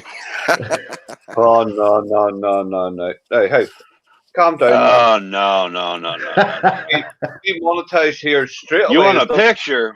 I'll give you a Nothing picture. like that, you dirty old There's men. a picture. There's the picture. There's a picture. Nothing like that. All right. Look, There's a calendar picture of mine I love. All right. You guys have a good one now. Yeah. Thank you very much for joining us, Shane. It's been a pleasure talking to you. Alan, thank you very much. Joe, thank you for joining us. Appreciate that, mate. And I appreciate all of your support. Cat. Yes. Hello, Joe. Have you out that body cam yet? The what, sorry? The body cam. What about it? Have you sent me it out yet? Have you sent the secret body camera out yet? Body? What? I'm lost. What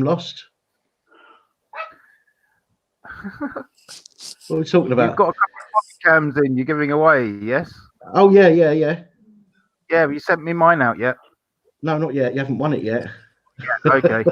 Oh. Have I won a body cam? Nice try. I'll need a widescreen one. Hey, put my name in the hat for that.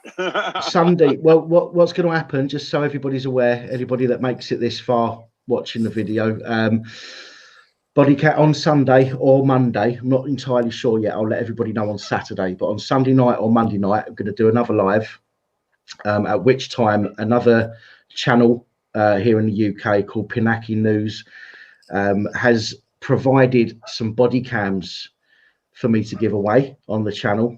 It'll be one giveaway per week for as long as we can, which isn't obviously, it'll just be as long as we can get the cameras and whatnot.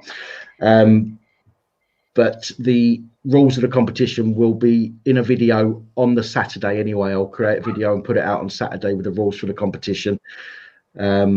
But yeah, somebody each week for a period of time will be winning a body cam or a mini, what I call a mini cam, which is a bit smaller than a body cam, but it's something that you can pretty much conceal in your hand if you need to record sort of covertly, if you like. So, but that's the deal with them.